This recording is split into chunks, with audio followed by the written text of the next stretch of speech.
Mhm.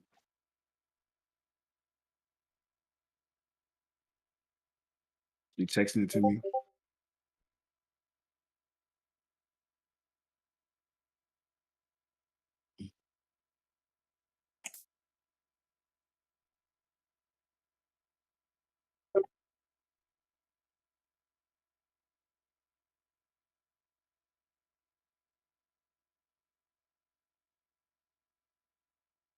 Alright, so just click this link.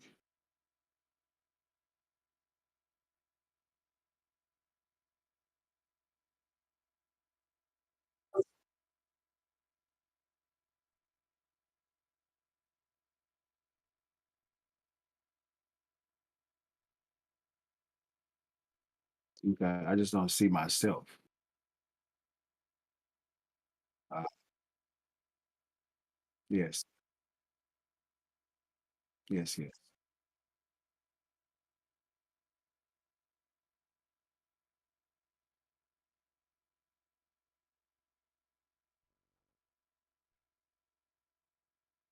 I need to change.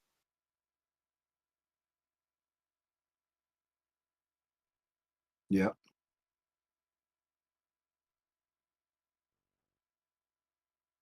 Should I use my headphones?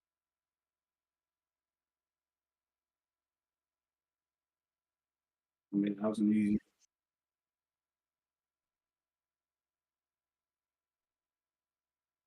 You say you're him?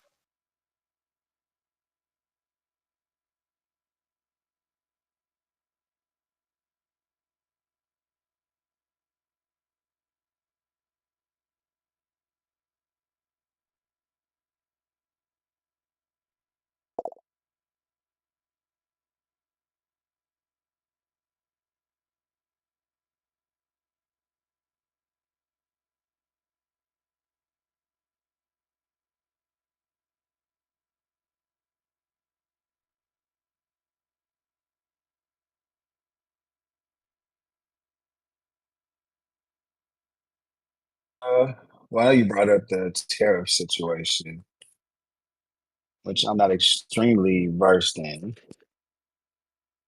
but I don't know.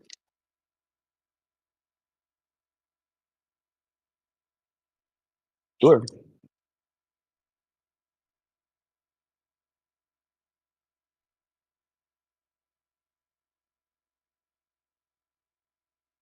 Ladies and gentlemen, our tech guy is having technical difficulties.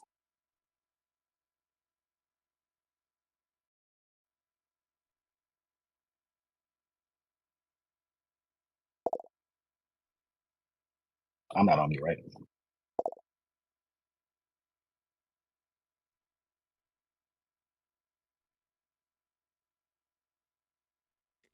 All right, maybe it's good now. Okay, so I can type again. That sucks. Okay. Yo, what's up, Quinn? My bad. I'm dealing with technical issues. Ecamm kind of froze on me a little bit. At the moment, I'm trying to get a scene created so we can get someone else who's talking. Maybe you hear him. You can say hi, Jordan. He's not gonna say hi. Never mind. All right, let's go to my overlays. Wait, are you there? Oh, Yes, okay, all right. No, when I'm dealing with technical issues, you got to be quick because I don't know what's going on. I'm here. So we'll do a screen share and let's share Discord. Oh, look at that. There you are. Now I got to figure out how to make you. Oh, there you are. Yeah, now you're big. Okay. And we're about to learn that I Yes, don't I know how see to use you. Discord. Okay. How do Neither do you? I. So you're on your I thought you said you had a Discord. that doesn't mean I know how to use it. But you said it real confidently last time we talked about it. You're like, oh, you Yeah. use Discord. I was like, oh yeah, I, someone. I I have used Discord in the past for clarification. Okay. I have it. The app is on my devices. I've done chats. First time doing video live stream, and I am not. nowhere near a techie person. So Well, okay. therefore, again, you're on your own. Well, thank you Oh, I see for. myself now. I see myself on the Yeah, yeah, YouTube. yeah. You should be able to see yourself, but I was trying to make it to where none of this other crap on the side is visible because I don't care about any of that. But Yeah. maybe Discord in there. I don't see myself on Discord though. No, no, you won't see yourself on Discord. Oh, boo, because YouTube is like a lag. So I feel like Well, if you want to see I'm yourself distracted. on Discord, you should look in. You see what I'm clicking? You see the setting, this little three dots, and it says show my own camera. Perhaps you can do that, and then maybe you can see You yourself. know to say it like that. I mean, I have to because they said I'm on my own. Yeah, it's already clicked. Show my own camera. Well, then I don't know what to tell you. Maybe I'm not in the right screen or something. Yeah, are you in general voice channels? Now I am. Do you see yourself now? I do see myself. All right. Well, let me do the intro because no one heard it the first time. What's up? Read your intro. I'm him. Today is April 4th. It's a Friday, and we're gonna be talking about something. I don't know what we're talking about yet, but we will talk about things, and hopefully they're fun. I'm gonna move this off to another screen, and hopefully it doesn't break. Oh, what the hell? Let's see. Does it break things? Make you bigger? Wait, why am I being shown ads? The hell? This is crazy. Pop out? No, that doesn't do anything. How about this show, niggas? We can't be using those words here. Full screen? Nah, no, that doesn't work. All right, I think you're frozen, and it may have been my fault. Let me return the app. I'm gonna censor myself. Yeah. Censor yourself. Yeah. Pop out and show. All right, there we go. I figured it Is that out. better? Yeah, I've done it. I think this is what we're gonna do. Yeah, this works kinda. Make you a little bit. Can I smoke my hookah on this? Yeah, I don't know if I care. Yeah, you could do that. Or is that promoting tobacco products? I mean, if you wouldn't have said anything, you could have just did it, and we could have been like, "Oh, it's a vape." No. Well, I'm trying to be politically correct here on your live stream that has rules, apparently. YouTube has rules, community rules. You should read them. Should I? Yeah, you should. Twitch has them too. So if you say certain words in the first, like 10 minutes, it can get your stream where it won't actually get promoted in the algorithm. So, No, not me. Me and you two have a great relationship. I'm sure the way you said that and that look. All right, well, let me get this moved so you're not over here, and we'll do this view, maybe this view. Oh shit, I can't do that. We do have a great relationship, though. Tell them, YouTube.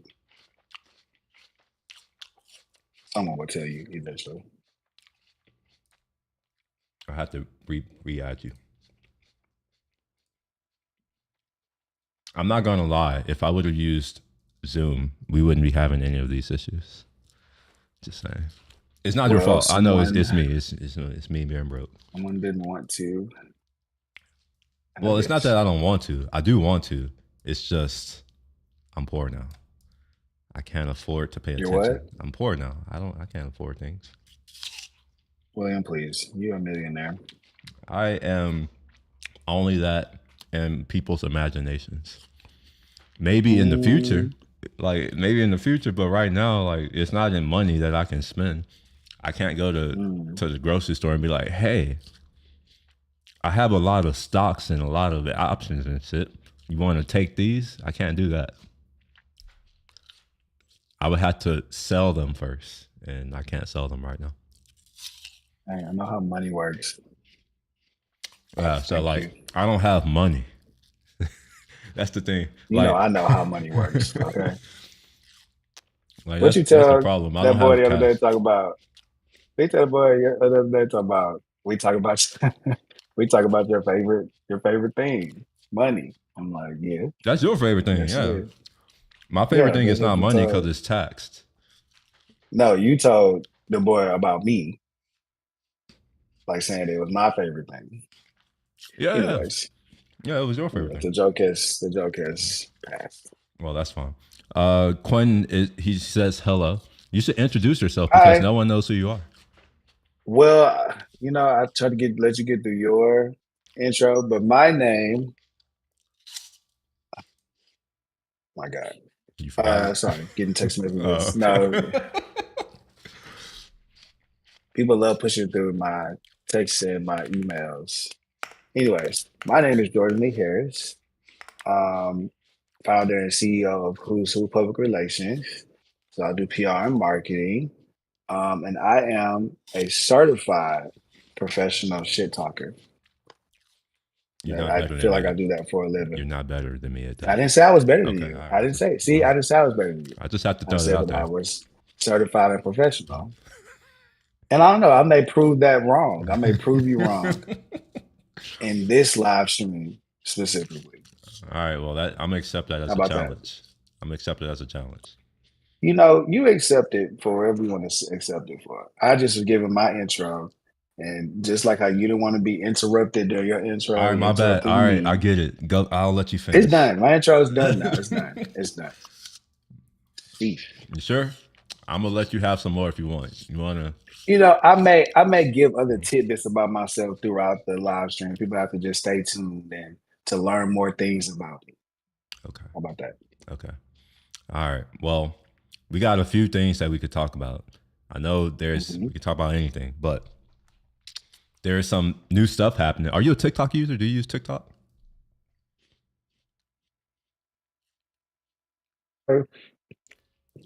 I have a TikTok account, and I get on there occasionally in my boredom. So that's like, so you are a TikTok user. That's a long way of saying yes. I use TikTok. Well, I'm trying to be specific with you because I said I use Discord, and then you thought that I was very versed in it, and I just said I've used it. Well, I was hoping you Okay. can help me with Discord, but I don't use TikTok. So, and I have no interest in using TikTok. So, like, you could pretend to be an expert, and I'll just have to believe you and trust you. If you ask me, I'm an expert at everything. So, That's a in my very own right. Nigerian answer. Thank you. Well, here's some news. I know you remember that TikTok was supposedly going to be banned with the last administration. And then Hmm. when this current administration kind of got in, they're like, oh, we're going to postpone the ban and instead we're going to try to buy TikTok. Which is probably what they should have did to begin with. Well, wait, what? The buying it? Buy TikTok. Yeah. I mean, that wasn't up to the current administration. That was, it was just left open. However, it was passed as a law, and our Hmm. judicial branch upheld it, which is kind of interesting when you think about it, because it went through Congress, Senate, and the judiciary branch, and then Hmm. got to the executive branch, and obviously things went down, and they're not in anymore. So Hmm. this new administration is at a point where they have to enforce it, or they had to get the law changed, which I don't know if that's going to happen. Maybe it will. Point being, though, is next week is when the ban goes back into effect and they have to enforce it. So I'm expecting that people are going to start flipping out again, just like last time, about how TikTok is going away and all that other kind of stuff. So I'm curious, what do you think about this? TikTok might be getting banned. You may not have anything to do when you're bored. Um, so as All right, stated, let's I get feel like the conversation should have always been around how do we control it? How do we control TikTok versus just getting rid of it? Um, and I feel like just like a lot of things that get banned or taken away, rooted the decision was rooted in fear of things that they don't understand. And some things I do get as far as like, the dissemination of misinformation and um uncertainty around the content that TikTok potentially presents, through the various users and content creators. So again, instead of saying, "Oh, we're just going to get rid of it," how about we find a way? Since TikTok is a um, money making entity, and the people seem to like it, how can we make this work? Versus like, oh, just get rid of it. You know what I'm saying? So I do like that they were coming on the other side of like, okay, how do we make this work? Now, it getting banned again only shows that there aren't enough people in those conversations, in the room, in those conversations, posing, not even just posing the question that I'm posing, but also offering solution towards positive solution versus, again, just saying we're going to ban it. And maybe they should use um, other verbiage. Maybe TikTok will be paused. TikTok will be on hold until we can figure out how to make it a more conducive thing for the American people. Because banning it just seems so extreme. Like, I don't think anything was happening that detrimental to where it's like, ban it. You know what I'm saying? But and I think that's like a conversation of like, that feeds into the conversation of where are we going in this technological age, which we've kind of been in a technological age for ever. I mean, technology is how things progress and how things are being ran um, in past and current stage. So again, how do we move along with technology versus like saying, no, that's not it? Because if we can have stupid shit like self-driving cars, then why can't we have TikTok? I don't know. That may not be the best correlation, but I feel like TikTok is nowhere near as a radical idea versus something like self-driving car. Okay. Well, I And have speaking of thoughts. self-driving, I go have ahead, please. thoughts. They're not necessarily in disagreement. So, as a certified TikTok hater, I think that shit's stupid. I think that it is brain rot. However, First Amendment, what business does our government have in banning what software you can install on your phone, what websites you can go and access? I don't like that. It's a dangerous precedent. I do understand why they're doing it, and they're lying for the most part. It's really about a lack of control.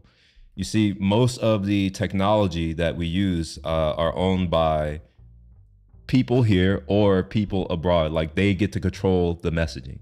They think about who owns Hollywood, who owns music. Okay. Huh? See what I'm saying? Like, they also own media and all these other things. And because they can't control what China does because they don't have any leverage over China, well, China is not beholden to pushing their message or pushing their agenda. They can push an alternative message or an alternative agenda. So it's really what it's about. It's that they don't want to have a potential revolution on their hands here in America, because as we've seen, TikTok, and not just TikTok, but Twitter and all social media in general, has a capability of radicalizing people. This happened in the Middle East, in the MENA region, during the Arab Spring. A lot of that was fueled on Twitter, our technology.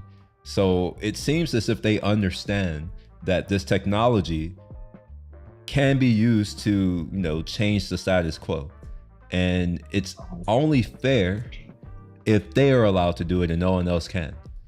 Which is why, like, currently the people who are trying to buy it, some of these names may sound familiar, like BlackRock. I'm sure you've heard of them, and Andreessen Horowitz. I'm not sure if you've heard of them, but these are some of the folks who are buying it. And Bezos just put in a bid as well, but I don't know if he's going to be able to get it.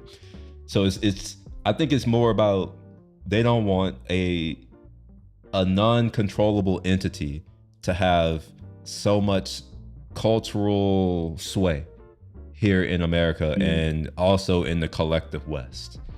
I don't think it has much to do with was like, oh, this is truly dangerous per se.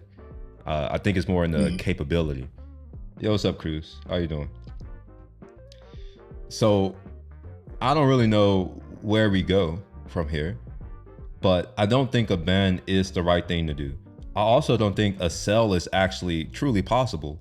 You see, they want the algorithm that ByteDance, which is a company based in China, and all companies based in China have to align with the CCP, the Communist Party of China, right? So because that has to be the case, they're not going to give up the algorithm. That's the actual part of value. The actual app is worthless. Like, it would be really stupid if our people, if anyone were to purchase TikTok at an insane amount of money just for the app. That's not the value. The value is the algorithm. And why would they give that away? That's like telling Google that they have to give away their search algorithm. I don't think that's ever happened. Do you know Google search algorithm? Do I know them? Do you know the algorithm? Have you ever seen it? Have you ever? No one has. Oh, no. What about YouTube? Do you have any insight into how YouTube will promote a video or not promote a video? Or let's say Instagram or Facebook, or insert your favorite social media app. I'm sure you've noticed the trend going from you having full control over the content that you see in your feed to you having absolutely no control over what you see in your feed. I'm sure you've noticed that lately. And TikTok is the extreme of that. There is no feed that you curate for the most part. It's only going to show you stuff that it deems that it wants to show you based off of some machine learned attributes using AI and other things. It's not going to happen. No, it's, as much as I would like to say, oh yeah, they should sell it, I don't think I want that, because it's going to be sold to the same people who own everything else, who've been making our services more and more shittier year over year. Like, just think about it. Like, I'm sure you remember Instagram a long time ago. It's vastly different from what it used to be. Or even YouTube. There's censorship here on YouTube now. And why would you want to have this entity that's been this innovative, that's captured so many people, to be now owned by the people who are basically making the services and products that you used to love, or maybe you still love them, shittier and shittier?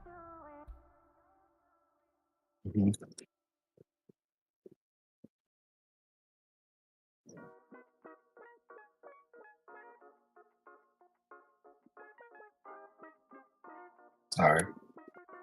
Got distracted. That was a question? No, that was the end of a thought. Don't worry, we're all here looking at you. Don't worry. Yeah, that's fine. You know. So Casual Economist says on IG you can block certain words and emojis to sort of help filter your feed. But that's not really filtering though. What if I only want to see the content from the people who I follow? What if that's what I like? Isn't that the reason why you follow or subscribe to people? To see their content, right? To stay up to date with what they got going on. Yeah, but what they have going on. Not with someone who you didn't subscribe to. What are you reading at? On YouTube? Yeah, on People's YouTube. Comments? Yeah, on YouTube.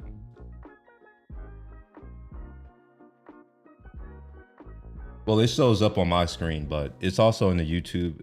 If you go to the link, the video that I sent you, or the URL that I sent you. I'm in it. Oh, you see it? Mm-hmm. I normally have it up so that I can make sure that things are working, and I didn't do that today. I should do that now. Say it again?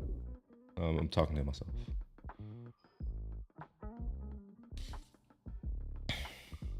All right, there we go. All right, yeah, so what are your thoughts? On what Casual Economics said? Or whoever. On IG, you can block certain words and emojis and sort of help filter your feed. Yeah, I think you can do that on most social media platforms, if I'm not mistaken. IG specifically. I mean, shit. I don't know. I think people just make big deals about stuff that's not a big fucking deal. That's what I think. Like, should we actually be tripping on what happens on social media? people post and say what they want to say, and I guess that also I may be like not even answer that question for real, but we're rooted in this idea because it is simply an idea, not really a right as they made it out to be, but freedom of speech. And now freedom of speech has evolved to different things. It's not just what you say or what you write, but it's what you post from a content perspective, and it's all these different things. And it's all good until you say something that someone doesn't like. And then it becomes like a whole nother thing. Like, well, you shouldn't have said that. Well, should I have not said that? Because I thought we had freedom of speech and I can say what I want to say.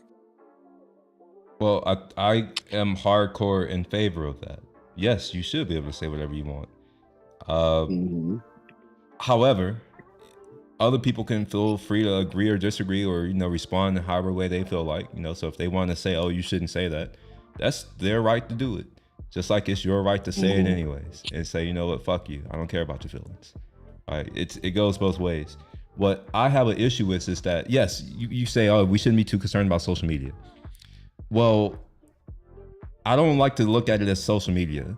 It's like we either have freedom of expression, speech, or not. And if you don't have freedom of speech, you don't have freedom of thought, right? You can't just look at the medium and say, all right, well, I don't see why it's important here. Either the thing is important everywhere or it's not important. So you, Jordan, should be able to say whatever you want, wherever you are, in whatever medium or whatever forum you see fit, right? Like it's the government should not have any say in what you say. Now that's where we start to diverge, though. Is that a lot of these services are not the government; they are private enterprises. But I'm starting to look at them as vassals of the state because they tend to toe whatever the state says. Like we're getting to a point where we have, when we start saying stuff like politically correct. Do you know the history? Do you know where that comes from? Politically correct. No,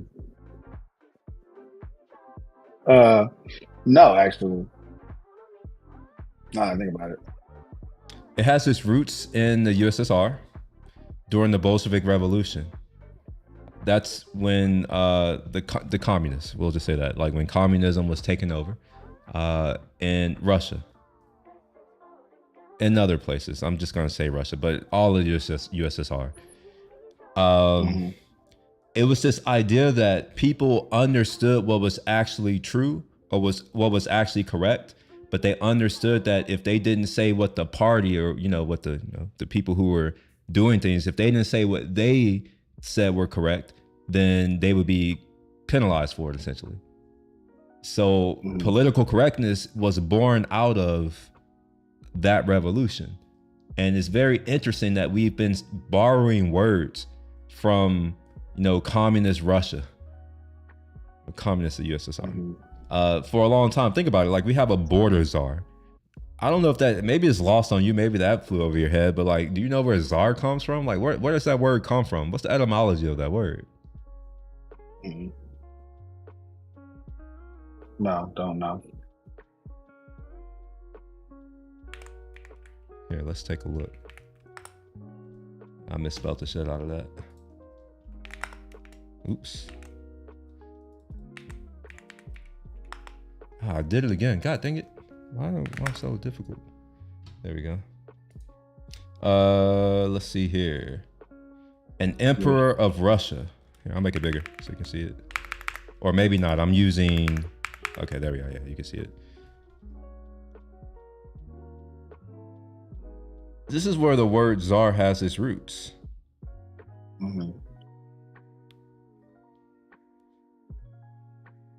Yeah, I would like the second definition: person supported by government to advise on and coordinate policy in a particular area. Well, our dictionaries do change as we adopt words from other places. I'm sure you're aware of that. So, yeah, it came from here. I think I guess I was saying I just resonate more with the second definition. But the first one, czar, I mean, it's almost like saying king. Um, it's different words, different countries, different timelines. But even the word president, that's the highest held office in the United States, which could be translated as a king. King of the U.S. is the president. You know what I'm saying? Now, I think how they're treated, as far as like from a implementation standpoint. So like a king, what the king says, king goes. Even though the king has his staff that advises him and things like that, him or her, king or queen. But usually what the king or queen says, like, we have to do it. Presidency, not so much. Not sure how it works in Russia. But as far as like the definition of the word, it all kind of means the same thing to me. It's the person that we're looking to tell us what it is and what it ain't. You know what I'm saying? Like, this is what's about to go down. So let's say I accept what you said, that to you. Mm-hmm. But to the other people, to the people who it actually matters, it doesn't mean the same thing. Mm-hmm. Like, we can accept that you may believe that a king and a president and a czar are fundamentally the same thing. However, to people who are in power, do they also believe that same thing? Or do they understand the nuances and they are leaning on the fact that there are a mass amount of people here around the world who don't understand the nuance of what these words are? Specifically, a czar is an emperor. Why don't we call our president King Trump if they're all fundamentally the same? Why don't we call him Emperor Trump?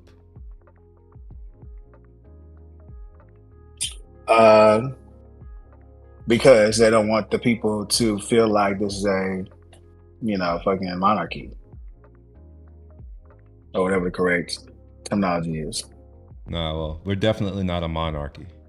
Monarchies. I mean, no, I know we're not. So they don't want it to feel like that. So when you say emperor or king or czar, fucking Trump, like that's what that gives. Like,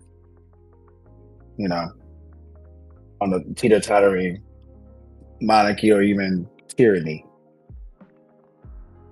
Even though he kind of treats himself like a tyrant, but that's a story for another day, I guess. Well, if we're going to start using words like this, we got to understand the meanings. What's a tyrant to you? And then I'll go and give you the actual definition of a tyrant. A tyrant is along the lines of what I was saying before. Like, what I say goes. And what I say we about to do, we about to do. So let's compare some of the actions that's been happening. I want all non-documented people out of here. Get them out of here. You know what I'm saying? Like, and that's how he talks. like in tyrant form, even though there's a policy that goes beyond that. He has to do the right protocols and steps to get to that point. But that's the overarching thing. Like, I want all these motherfuckers out of here. You know what I'm saying? So, like, okay. Are we supposed to just roll with it? Or how do we, and I know the answer to that, but like, people may not know, how do I combat that or go against that? Or is that something that we have to just deal with? Which right now is leaning on towards just something we have to deal with. Because even in the process of trying to fight it, someone's grandpa, mom, or dad is getting fucking deported. You know what I'm saying? There's something they can do to stop it in real time. Okay. So I'll give you an actual definition of the word. You said a lot of things which were kind of besides the point of what a tyrant is. A tyrant is a very specific thing. A cruel and oppressive leader. They have to be both. Now, have you seen Game of Thrones, the show? Yes. You remember, I forgot his name, the kid, he was the Lannisters, Jaime and Cersei, they had their kid together, and what was his name?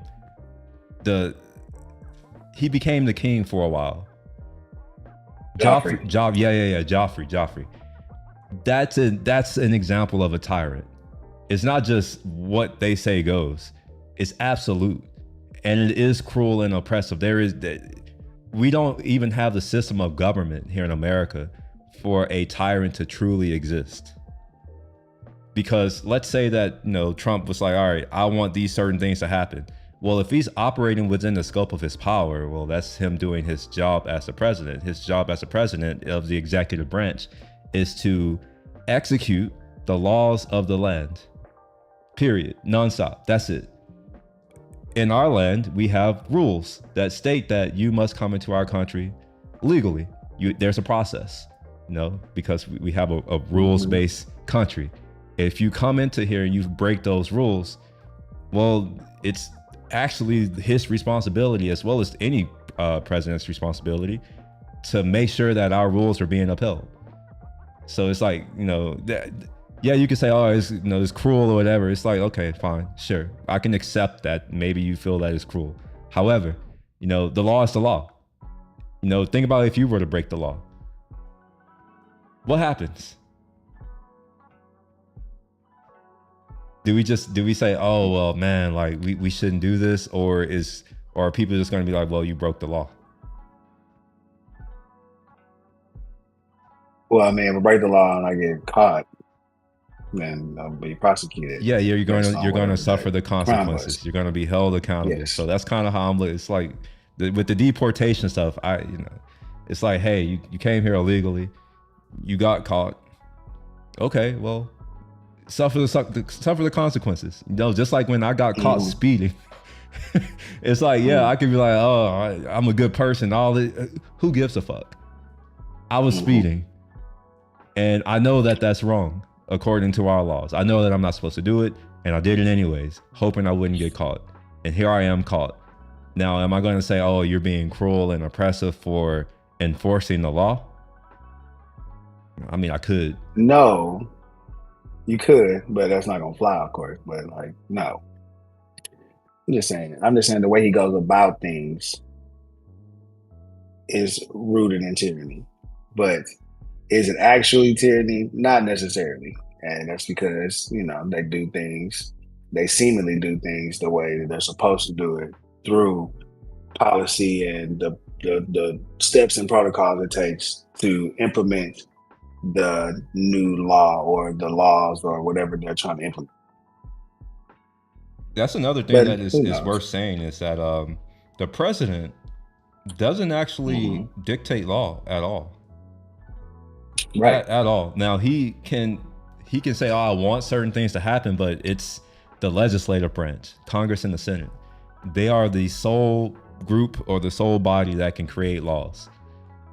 So if you have a problem with the laws, I don't think it's fair to look at the president and be like, oh, you're enforcing the laws. It's like, well, you should look at the body that's responsible for creating those laws and then ask the question, why don't people vote for those people in the same way that they look at the president? To me, when people look only at the president, it shows an ignorance of how our country actually works.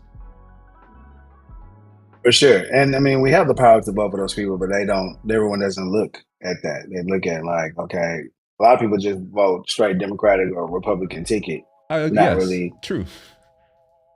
Realizing who all is a part of that ticket. So then by let's extend what you just said. Let's take that to its logical conclusion. If the people who are currently in office making laws are there because people voted for them, who are the real issue? It's the people. Which, you know, that was this whole last campaign, at least from the presidency, like, pay attention to, first of all, vote, yes, but pay attention to who you're voting for and why who you vote for matters. And then sometimes people, even the politicians, don't even always tell you what the fuck they're gonna do. They do it after the fact.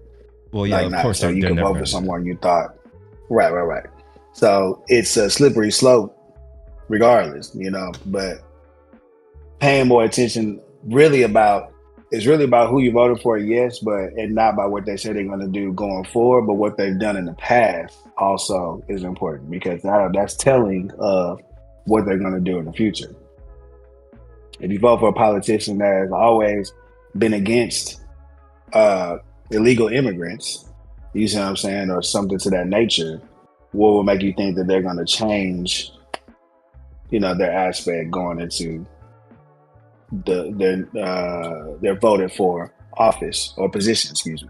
So I'm curious then, how many people do you think know what laws Congress, like people in Congress, have voted for and against? Do you even think people know what bills have come out in the past year? Can they name one? Or no, but that doesn't mean that the information isn't there. Well, I agree, but people aren't looking at it, so it's like they're not, and it's probably not going to change anytime soon. It won't, because it's a lot to pay attention to. So it kind of sucks to put it back in the hands of the people, because how am I supposed to really just know for unless I'm paying attention 1000%? So I'm not saying that it's anybody's fault per se. This is just the world that we live in, unfortunately. Who's the guy that said that a democracy depends on an educated citizens, like public? Do you know who said that? I don't know. Okay, I don't either. I'm gonna Google it then, because not Google. Yeah, I'll Google. Or should we use ChatGPT? I'll use ChatGPT. I use ChatGPT.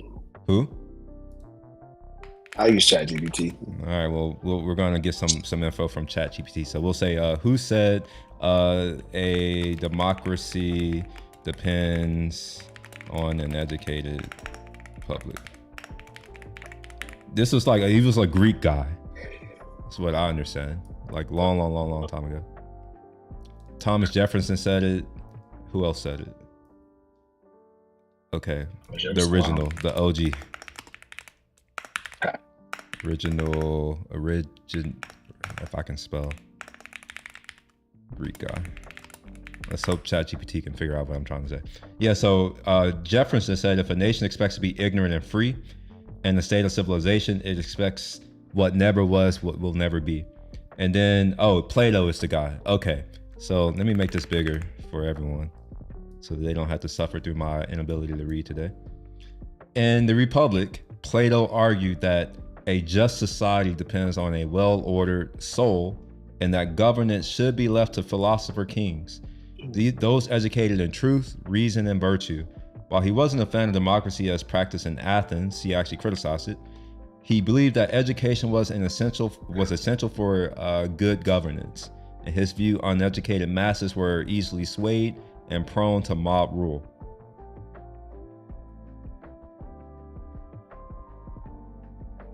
So it seems that we're here. Yesterday, I wasn't upset, but I was criticizing this thing right here. This is the regulating imports with reciprocal tariff, basically the executive order that came out. I read this last night, and while I was reading this, I was like, this reads like something that I would write. And I'm like, I understand that I can't write stuff like this because the majority of Americans don't read at this level. This is written at a postgraduate level. And I was saying that the average reading level is 9th grade. Turns out I was wrong. It's 6th to 8th grade. And we have I think it said 40% of the nation is functionally illiterate.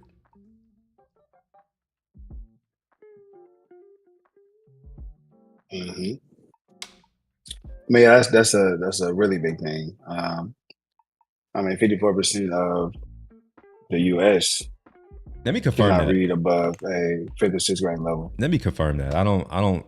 That's so low that I don't accept that. I don't accept it yet. Okay, no. Did you Google it? Because you came really close. You did say over half. You said something like 50. You were, 54%. 54%. Yeah. Yeah. Between 16 and 74, reading below a 6th grade level. So what if the problem with what's going on is not necessarily who the president is, but who the population is? Because let's be real, our government is a reflection of the country, of the people that put that government in place.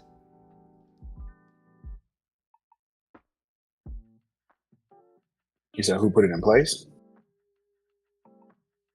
Yeah, I'm saying that's the real problem, right? It's the people. Our government is a reflection. I mean, for sure. I mean, there isn't a heavy emphasis on literacy skills in the U.S. Um, and that's for a number of reasons.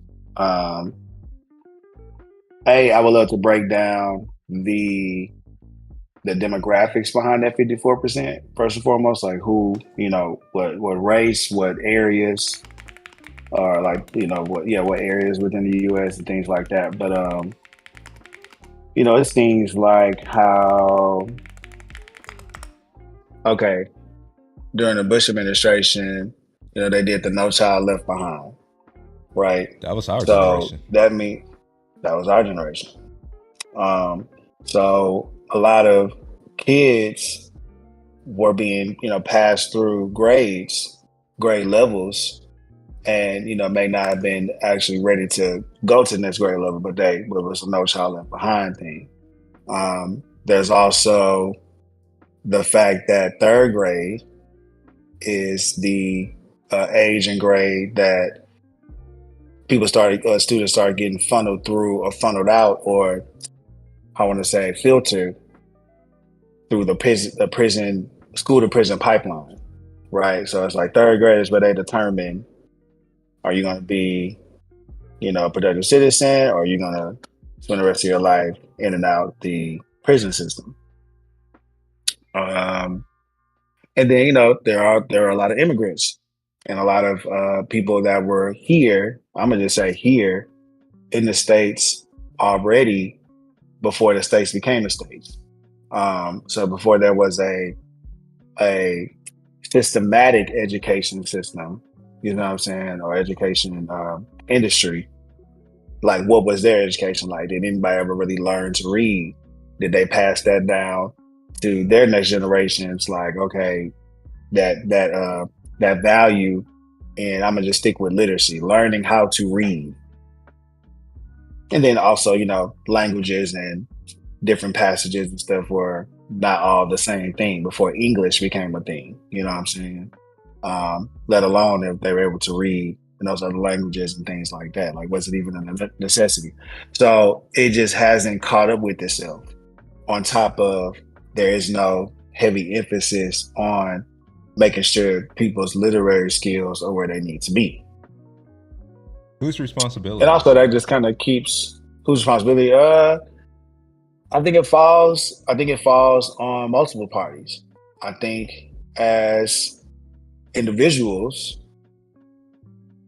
we should want to know how to read. If you can't read and write, you can't do anything. And then on top of that, it is the government's thing, because if you do things like, say, you don't go to school, then you get what they call it? Truant. Sure, you got to go through truancy situations. No, it's a crime essentially. Like, if you're truant, it's a crime not go to school. But then in school, what are we teaching our kids? Like, again, is there a heavy emphasis on literacy? Yeah, we have to take English classes, but like, in that, I'm gonna say kids start to learn to read in the first grade. So between that first and third grade, is there emphasis on making sure that these students can read? So I have to part ways with you here. I do not believe that it's the state's responsibility to teach anyone how to read or write or do anything. I think that's fundamentally your parents. Your parents have a lot of responsibility for. Well, that's why I say the individual. Well, that's individual mean like family. Like, we're the individual, but like for instance, like me and you, we're individual, but we both have parents. Okay, so individual family. And our family, is what I mean. Yeah. It's like, that's what I think. It's the primary, who holds primary responsibility, ensuring that your kid can do something. Now, that's not to say that I don't think that we shouldn't have a state-sponsored school. That's not what I'm saying.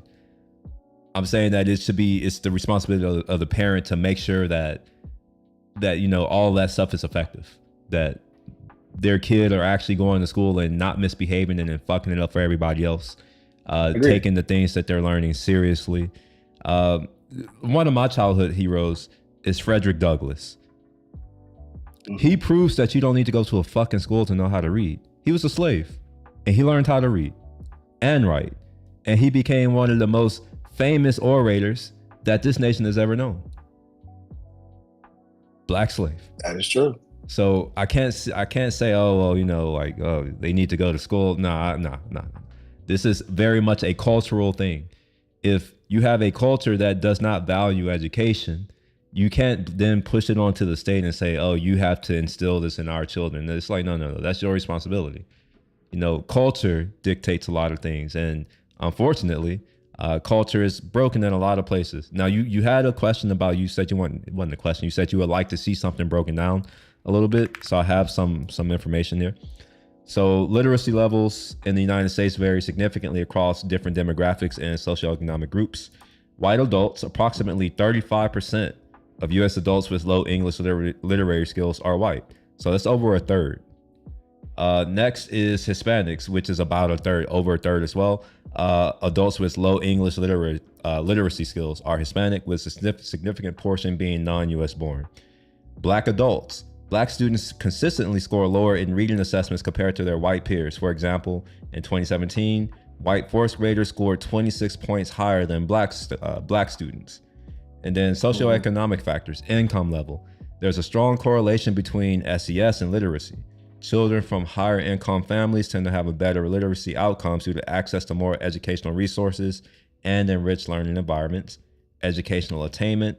Adults with higher levels of education generally exhibit higher literacy proficiencies. For instance, individuals with a 4-year college degree have significantly higher average literacy scores compared to those with only a high school diploma.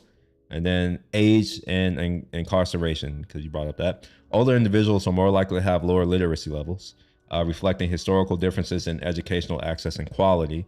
Incarcerated individuals, a significant portion of the incarcerated population has low literacy skills, which can impede rehabilitation and reintegration into society.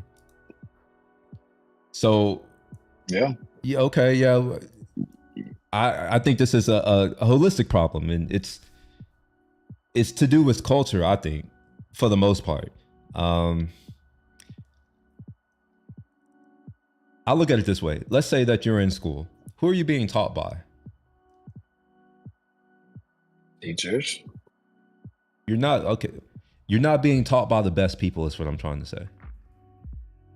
Like, I had to just be possibly honest. A teacher is unlikely to be the smartest person, because let's be real, the people who are the most capable are not going to settle for a $40,000 a year salary. For instance, me, I'm not going to give up my $275,000 a year salary to go fucking teach. Fuck that. Why the hell would I do that to put it with other people's children? They're not my children. So you're never going to get the best and the brightest if you're paying a pittance. And why do we pay a pittance? Well, I look at it as it's a reflection of what our society values. If we really value the education of our youth so much, perhaps we would be willing to pay a little bit more than $40,000 per year to a teacher on average. Okay, so who does that fall back on? That falls back on the uneducated population. But I also want to back up. The teachers pay? I'm talking about the teachers pay. Oh, who does that fall? That falls on the people who vote. Yeah. Okay. But I want to back up a bit though, because you mentioned about our current education system. I think it's important to talk a little bit about how our current education system came about. What if I told you that there was this guy, he was one of the richest men on earth. He's the founder of ESSO. Do you know who I'm talking about? You know that guy? Yep. I don't know the name, but I know what you're talking about. Our modern education system is largely thanks to him and the Hungarians, the same ones who here, I think I got to find this history. They educated the Poles after they invaded them. Who were the Hungarians? I don't know their names, so I had to do this. Hungarians who educated the Poles, who actually discovered educating the kids Kids of the Poles was the most effective means to integrating them into society.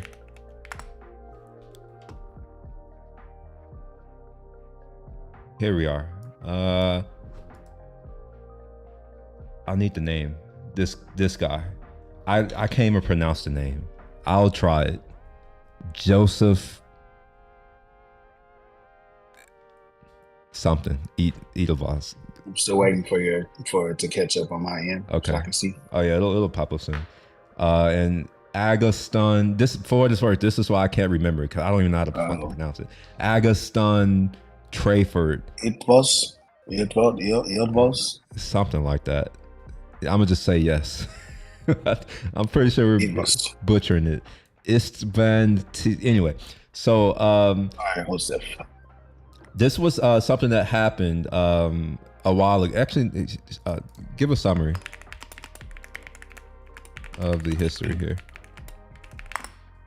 Let's see if we can do that. While we're doing that, is the admiration you have for Frederick Douglass the reason why you want to get a haircut? No.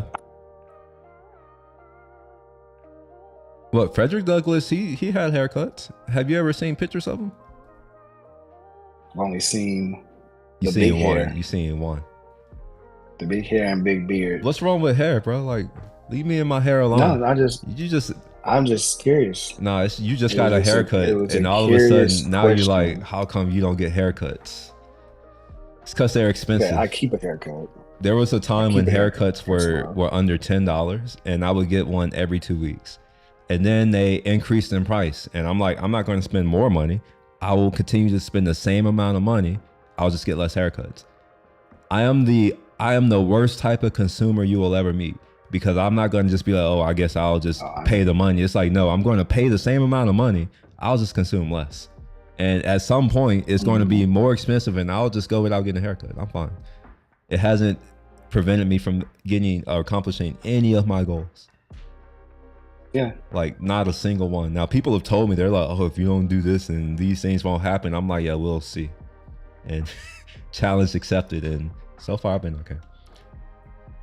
All right, let me read this history right quick. So during the 19th century, especially after Austro-Hungarian Compromise of 1867, Hungarian leaders faced the challenge of governing a multi-ethnic kingdom. This is why we modeled ours after them, and there's a good reason for that. With rising nationalism among Slavs, by the way, slave came from the word Slav. So I know that there's a lot of hoopla about how, like, you know, only Africans were slaves, but here are some people over there in Europe who were slaves. Romanians and Poles, Magyarization, and the promotion of Hungarian language and culture became state policy. Hungarian officials believed that integrating children of ethnic minorities into Hungarian society through education was the most effective long-term solution. School became tools of assimilation. That's the key right here. Hungarian was made the language of instruction, and curriculums emphasized Hungarian history and identity. The belief was that by shaping young minds, future generations would be more loyal to the Hungarian state. And this kind of leads into why there are certain groups who target children. Yeah. The policy especially affected Slavics, Romanians, Serbs, and to a lesser extent Poles, who already had more autonomy under Austrian control in Galicia. While not universally accepted, many Hungarian reformers and nationalists saw education as the most strategic and peaceful method of unifying the kingdom. So the reason I bring this up is because our education system was modeled after that education system. And we got to ask the question, who are the people who wanted to model it after that? One of them, he has a really famous university. Have you heard of Carnegie Mellon? Carnegie? He was one of them.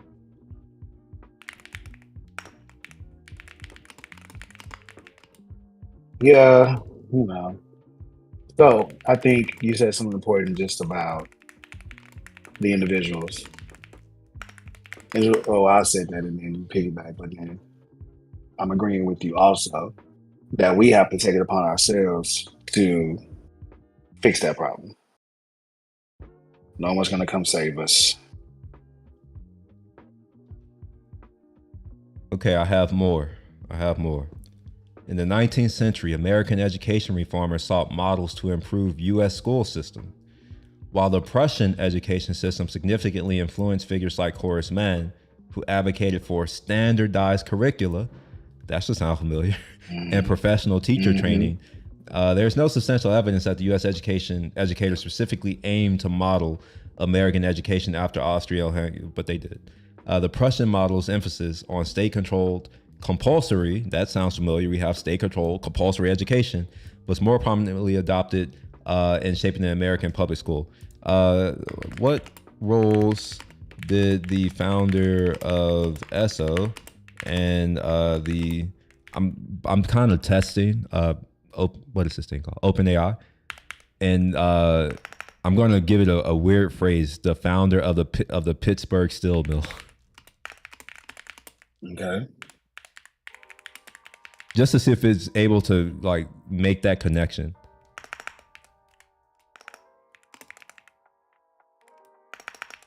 Testing AI right now. I love that. Wait, what? You can hear me? Me? Can you hear me? Hello, hello. Are you talking to me? I mean, I was just saying that I love that we're testing. Oh, okay. I wasn't sure if you were talking to me or right not. now. It did it. It figured it out. It got it. Andrew Carnegie. Okay, so cool.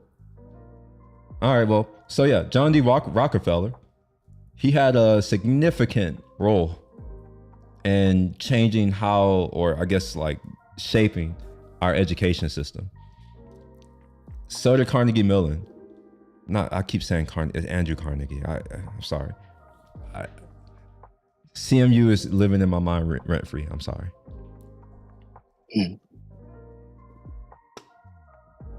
Oh, we have 8 folks here. That's cool. Well, if you're new here, welcome. We appreciate a like if you like what we're talking about or what I'm talking about. I mean, you're looking down at your phone. You're not counting. I'm listening. You want me to look at you through the screen? Yes, and talk to me. I'm talking. Nah, talk to me. I want you to look me in my eyes. You see? Oh my God. You see? It feels different, doesn't it? Oh, I gotta read this. I barely use Facebook, but on the feed it takes like 5 unrelated posts before I see my grandma's post. Yeah, I don't use Facebook at all anymore. Most of these tech things I don't use. Yeah, now just like Instagram, they push unrelated content on the users. Unfortunately, for I don't even know why that's a thing. But unfortunately, Facebook, there's no real way to change that unless you just constantly keep saying, I don't like this, or this is unrelated, or I don't want to see this. That type of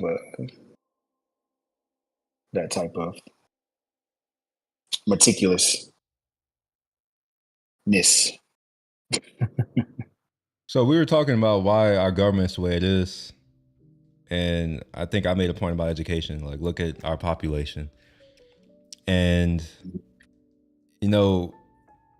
literacy, it's more than just the ability to read and write. It's critical thinking, which it requires that people be willing to engage. And more I see that that's not the case. People are very rarely willing to engage in any type of meaningful or deeper conversation because it's challenging. Like, it requires effort. Mm-hmm. So, some of it is just laziness. What if it's the case that, no matter how good you make the education system, there will always be people like me who are just going to naturally excel and go farther than most of my peers, simply because I'm willing to engage more. I'm willing to actually put in harder work. I have critical thinking skills. It's more than just I can read and write. I'm also willing to read and write. Like, I have a bookcase full of books that I willingly read through.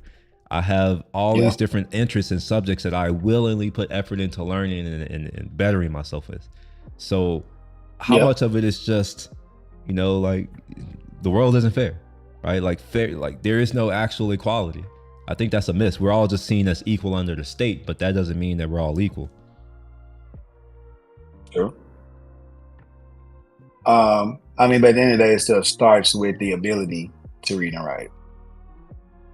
Because with that, having that ability allows you to make a decision. Okay, I'm going to read more, and I'm going to put in that effort, that conscious effort to be a part of conversations, but also comes with what do you call it? Comprehending. Yes, but there's another word I want to use with that as well. But comprehending what the conversation is even about. And I just feel like that all boggles down to the ability to read.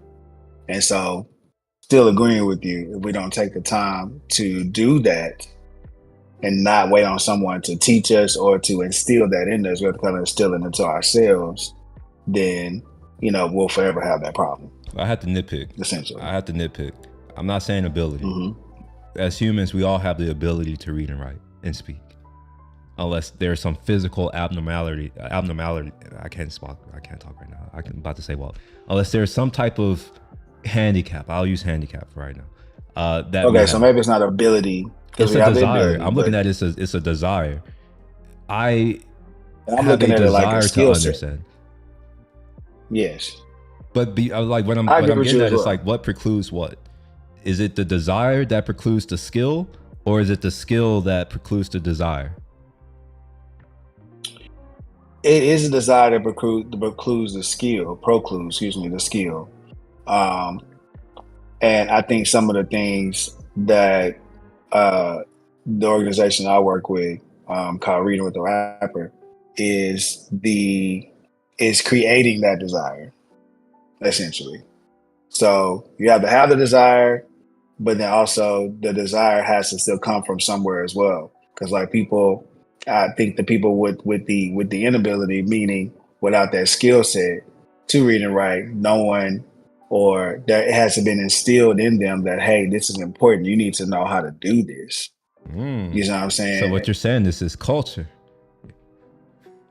Culture, sure. Culture, for sure. And that is our tagline, when culture meets the classroom.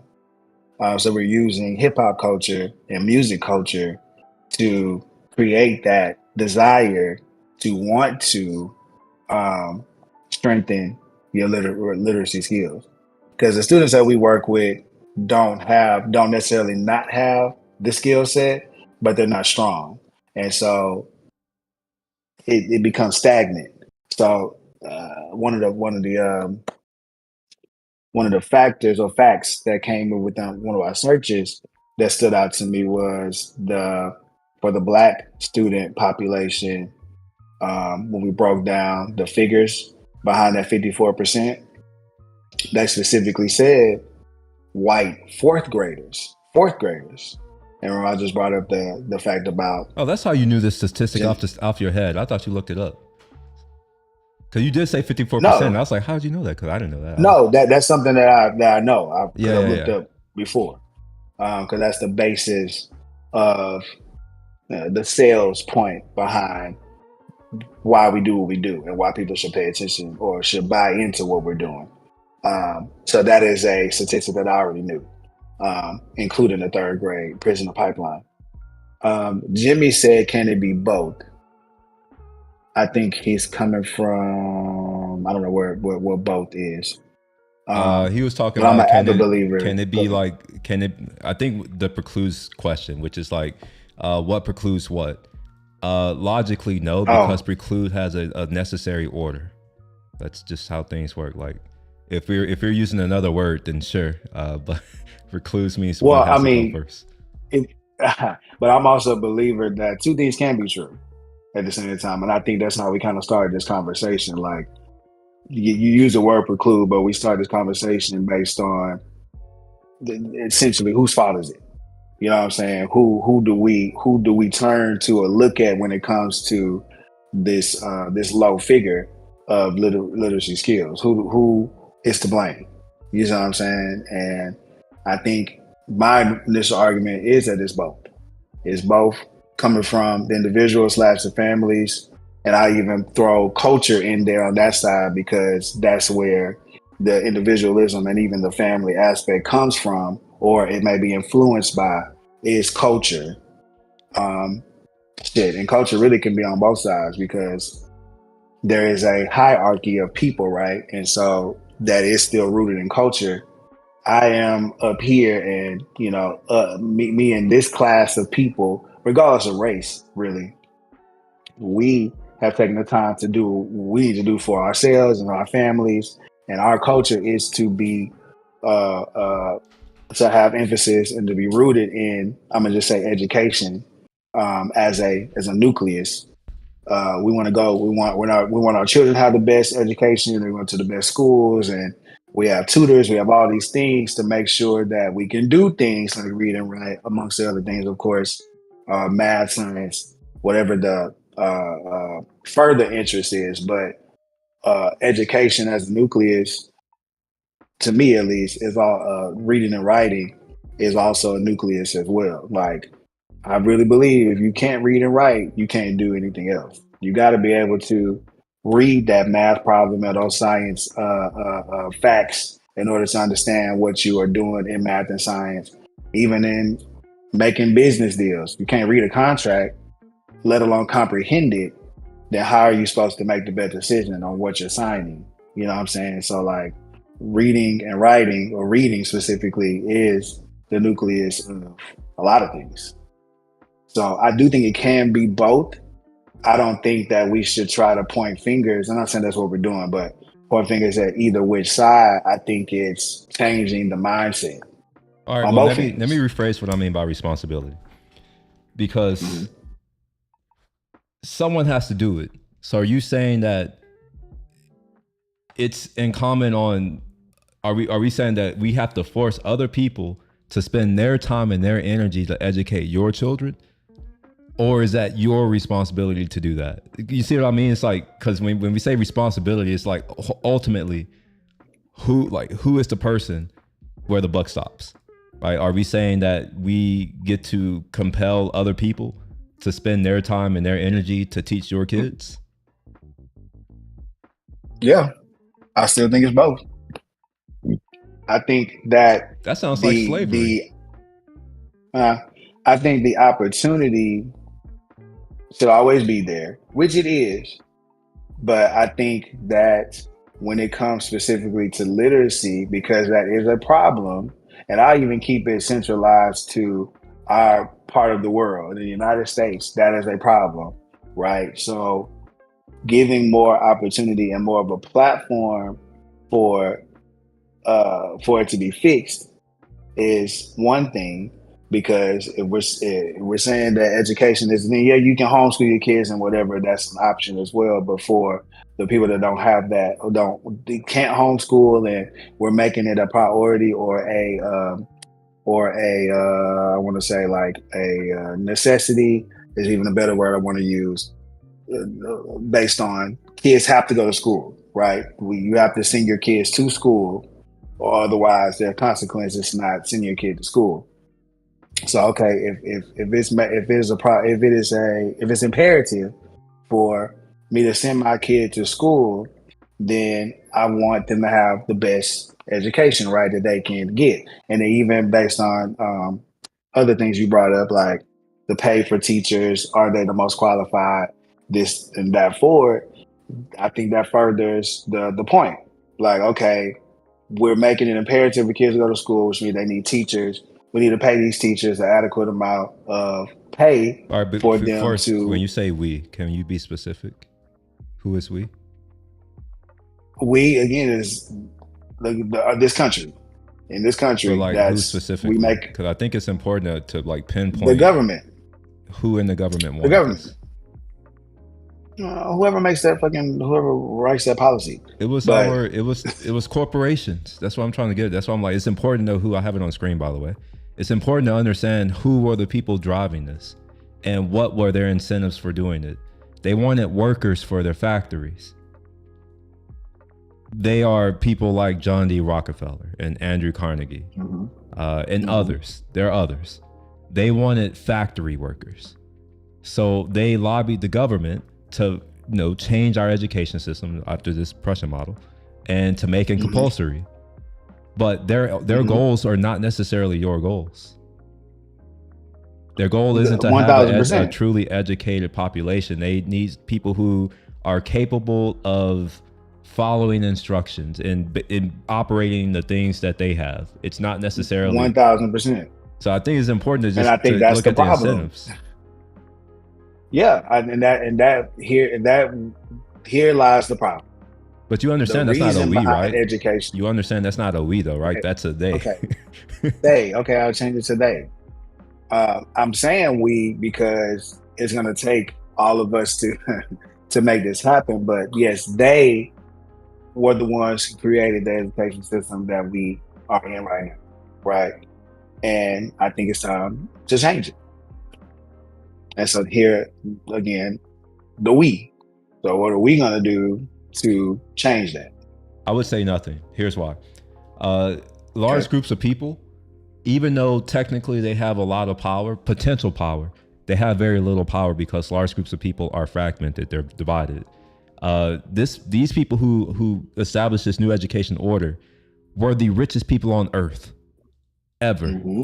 Like, it's not even funny. They were actually more wealthy than the United States government, to put it in perspective. So yeah, it's like it took these people to put it in place, and for what it's worth, their families, their progeny are still here. They're still in power. In fact, they've accumulated even more power. It's unlikely that you and me and I guess the nation are going to somehow rise up and fight it. And I know this because look at how people are on social media. Mm-hmm. So easily divided, chirping over dumb shit. It's like so easily distracted. They're more concerned about what's happening with their favorite rapper than what bill just got signed into law. So it's like, it's unlikely to happen. I'm just being real now. Like I finally saw it. This is why I don't deal with a lot of people, because I just realized, all right, like I can only get stuff done if I align myself with people who are not easily distracted, which is not most people. So, I mean, sure, I would love to say, you know what, like it'll be great if people could like somehow rise up, but it's like they're not even willing to learn about why we're in the situation we're in the first place. Who are the people who got us in this situation? Most people don't know. Most people don't care to know. So it's like you can't say, oh, we're going to change things, but you don't even know the history of how we got here. Yeah, I mean, sure. And maybe it's not a overnight thing, obviously, but you know, I feel proud of the work that we're doing, or at least we're trying to do to change things. So, well, I think you should not stop, but I also think that we have to be realistic. Most Americans are not going to band together for anything. I mean, maybe, I don't know. I'm open to being wrong, but I have not seen it to date. It seems that every movement that comes in, it somehow is divided. And I think I said this on my last stream when I said that so many people fall for wedges. For instance, let's say you're talking about, I want better education for X, Y, and Z. Well, then there's going to be some other person who they want better education too, but they're going to be like, oh, well, I don't want better education for this group of people. I want better education for this group of people. Not realizing that it's the same thing. And then you get fragmentation. And that's actually one of the most powerful weapons that the rich, I'm gonna call them capital owners. How about that?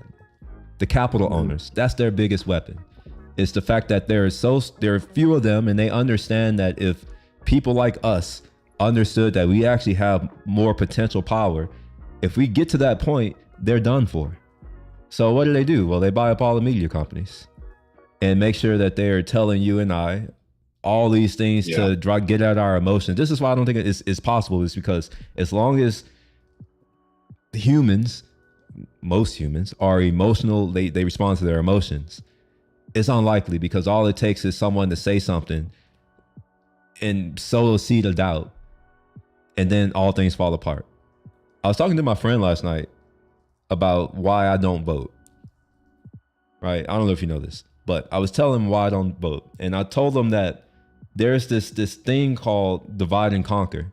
And I recognized the archetype of that when I was a young kid. I grew up in a Christian household, even though I may not be like a Christian in a traditional sense. But like I grew up in that environment. And one of the first stories that I learned was the story of Adam and Eve.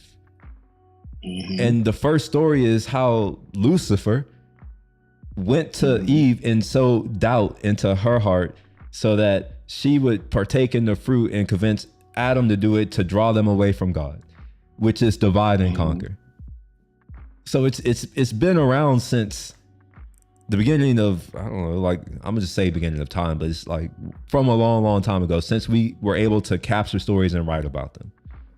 And when you read all these other stories, I used to read a lot of the ancient Greek and some of the Roman stories, same with Egyptian stuff when I was a kid. All of this stuff, they all have very similar ideas. It's that if you want to conquer anything, you have to divide them to weaken them, and then you could conquer them that way.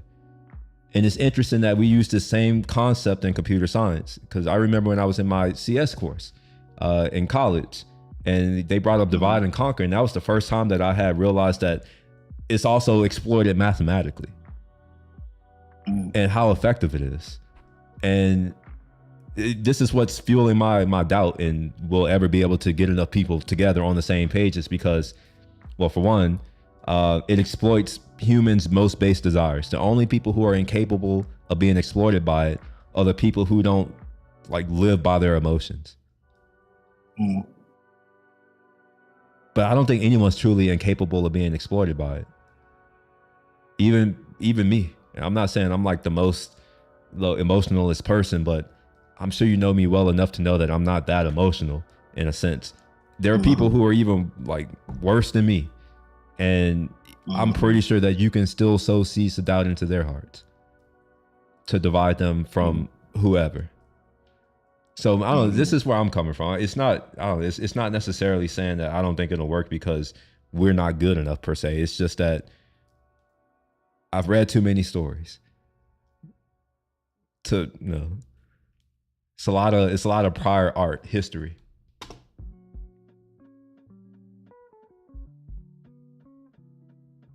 You're not wrong.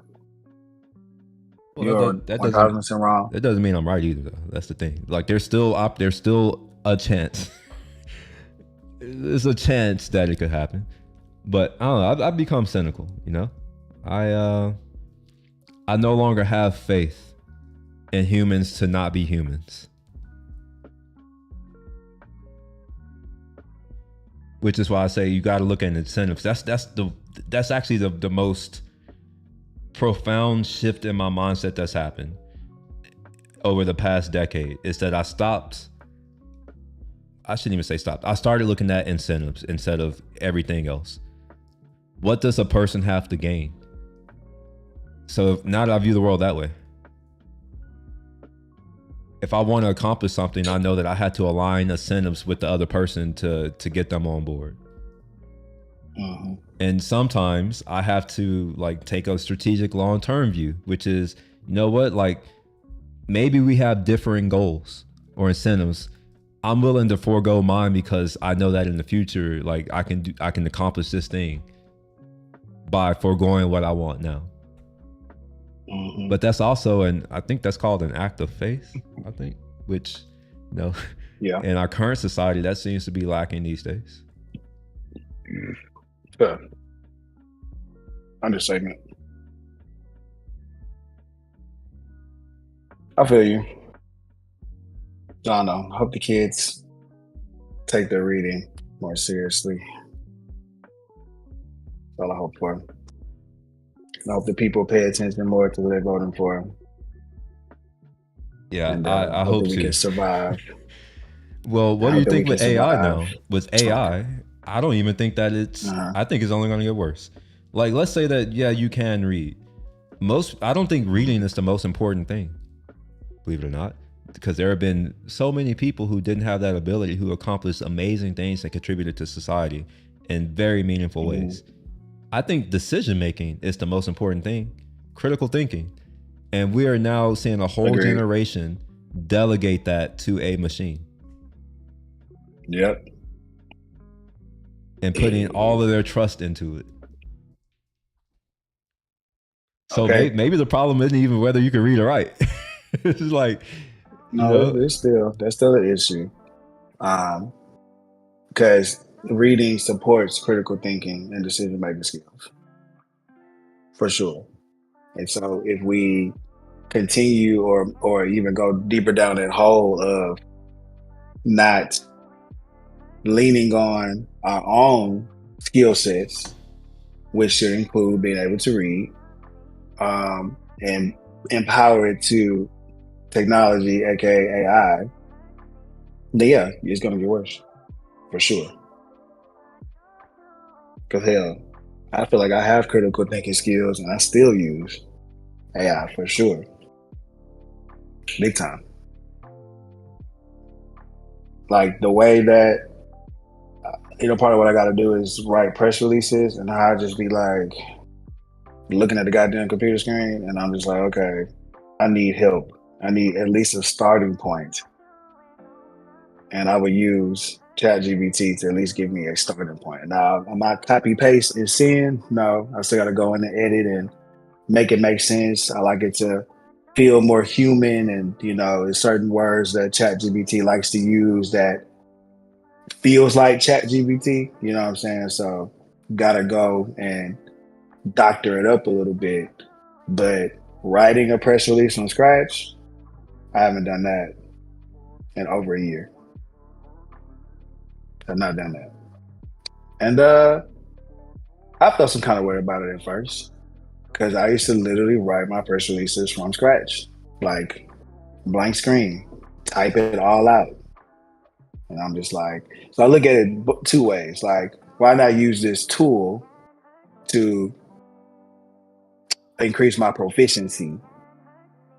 But as someone that prides himself in being a writer, it's like, shit, I can't fucking write anymore. I mean, I can, but it's going to take an extenuous amount of effort to do that.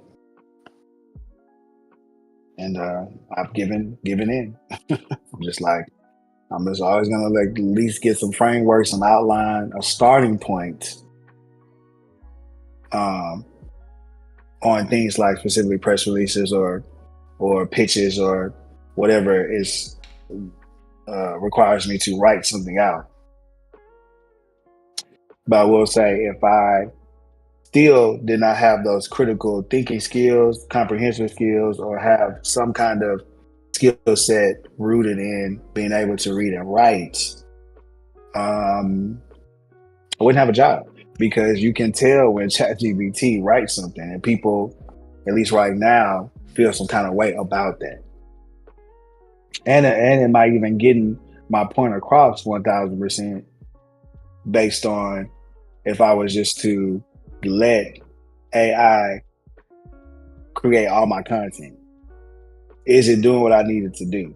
So I still have to backdoor and be like, okay, put in my thinking cap, like, does this read right? Does this look right? Does this sound right? Or am I entrusting all of it to AI?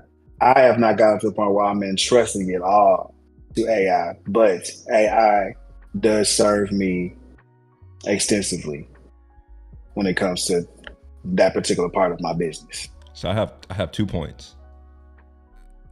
One is maybe tangentially related to you. The other one isn't. We'll start with the other one. Okay. You're saying that you're not putting 100% reliance in it. Do you think that holds true for the majority of people who get access to it? Okay. All right. So that was my first question. Okay. Second question is, are you familiar with this idea that your tools can eventually become the things that oppress you? Yep. So let's say that let's say we have the scenario. Everyone becomes hooked on AI, and this is my thesis, by the way. My hypothesis, what I think is going to happen. You're going to get hooked on this AI. Not you, but people, everyone, hooked on AI, and then the costs are going to be jacked up. rent seeking, because that's what happens in a capitalist, at least in our capitalist society. We eventually devolve into just plain on rent seeking. A digital fiefdom is basically feudalism, technical feudalism. Those who do not have the resources will be kicked off because they can't afford to pay rent to the AI god holder, whoever. So we're going to have a bigger divide of people who have access to these AIs and people who don't. So let's say that, everyone got hooked and they delegated all of their decision making, all their reasoning, all their skill sets to AI. Well, when they no longer have access to it, they're going to be forced to basically either, if they want to continue to have play a role in the economy, they're going to have to take reduced wages. Mm-hmm. And the people who do have access, well, they have access, so now they can exploit the people who don't have access. Oh, this is you. Okay. That's just me.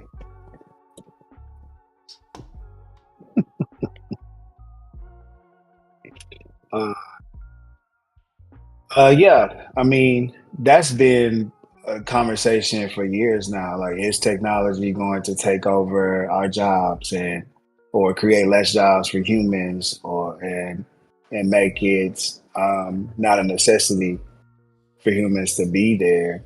And then also on the flip side, are the people that's implementing technology going to feel like that they're adding even more value to their product or service or whatever they're offering, that they can hike the price up? The answer is yes. I do think the answer is yes. That is the entire point. Is that we used to use words called efficiency, like, oh, we want to make we want to streamline your business, make it more efficient. I have. Unfortunately, whatever word you want to use, I've taken part in these things where I'll go into, back when I was doing consulting, we go into a place and they have 100 people working on something. And me and my 2 other colleagues, we will go in and figure out what all these people are doing and be like, we can automate them out of a job. And we will proceed to do that. So the whole point of these technology investments is to increase efficiency. And in an organization, you really only increase efficiency in one of 2 ways. Either you make people so much more productive that they can get out more output, or, which is what most businesses choose, you make these same people more productive, but then because they're more productive, you no longer need to pay as many people, so you can get rid of the other ones.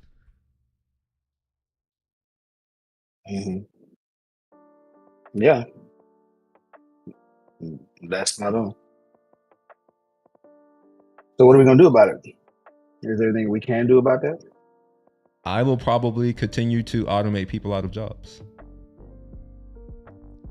I am I know I think that most people are mediocre at what they do.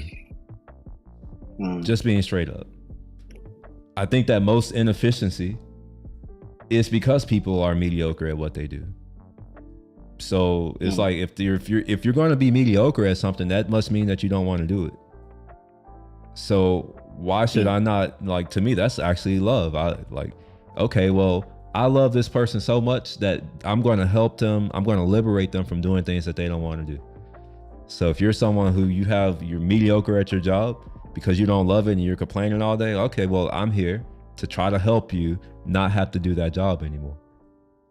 Now, what you're going to do afterwards, that's not my problem, really. It's really not my problem. But that's what I'll do. It's okay, people, so don't be mediocre, because I hate mediocrity. Get you out of here. I hate mediocrity. I'm just being real. I hate average people. Sorry. I hate mediocre people. I used to, I know I'm not supposed to have any type of real feelings, but it's like, no, I actually hate it because it ruins the environment around me. And why are you not supposed to have any real feelings? Well, because there's this thing where the most capable people are supposedly, it's like a gift almost, and that they are somehow beholden to the society, that they have to provide for that society. And I don't believe that. I don't believe that I should have to expend my time and talent to help others who don't give a shit about me, and they only look at me as like a way to solve their problems. That's kind of how I feel, because like when people have problems, I'm often the first person they'll come to and ask for help. However, I have my own problems. You want to know how many people have ever come to my assistance? 2 in my life. One of them is my family. So it's like, you know, given that, you know, most people don't care about me, well, I can only return the favor, reciprocity. It's just that with me, I actually have a skill set, and I have the capability of doing things. And more than just a capability, I have the will to do it, which is what I was trying to get at. It's more than just capability. I think we all have a capability, but do you have the willpower to see it through, to manifest whatever that idea is that you have in your head? I would argue that most people don't. And I think that deep down, you'd be willing to admit it too, because how many people do you think like you and have done absolutely nothing to try to change the situation? Too many to count. So too many to count. Well, that's been my experience too. I used to be very, what's the word? I'm gonna use the word naive, but it was like I used to have optimism. You know, I used to believe that, you know, everyone could do everything and all these other things. And then when I went out into the world, and when I left America too, I thought it was just here where I was. When I left America and realized that no, this is actually just the case in most places, that you know, people are unwilling to do anything to change anything. I started to realize it's like, okay, well, I'd rather be with the people who are more like me, which gives me some insight into how, you know, a certain group of people will probably never lose power, because they understand that it's fewer of them than there are of the other, and that they have the power and the capability and the capital to make sure that they stay where they are. So Jimmy asks, why does that lead you to hate average people? If they need you, can't you just leverage that? Like you were saying before, trust humans and act like humans, and understand that to yield better outcomes for yourself. Who says that I like humans? There's a reason why I spend most of my time alone. I don't really like people. No, he didn't say you like humans. Well, like I don't even want to be like, for what? What do I need to leverage them for? I think Jimmy is trying to appeal to your humanistic side. He's trying to appeal to something that I don't have as much of as other people. Yeah. Some people know this about me. I don't think he understands this yet. Right. So why do I hate them? Well, because I can. I have the right to, just like they hate rich people. Well, I can hate them. Reciprocity. Just like people hate smart people, or people who are better than them, or people who are in some way, they have some type of thing that they want and they hate them for whatever reason. I don't know why they hate, but you know what? Like, it's a competition. Life is a competition. If you want to hate, I guarantee you I can do a much better job at hating. I accept that challenge.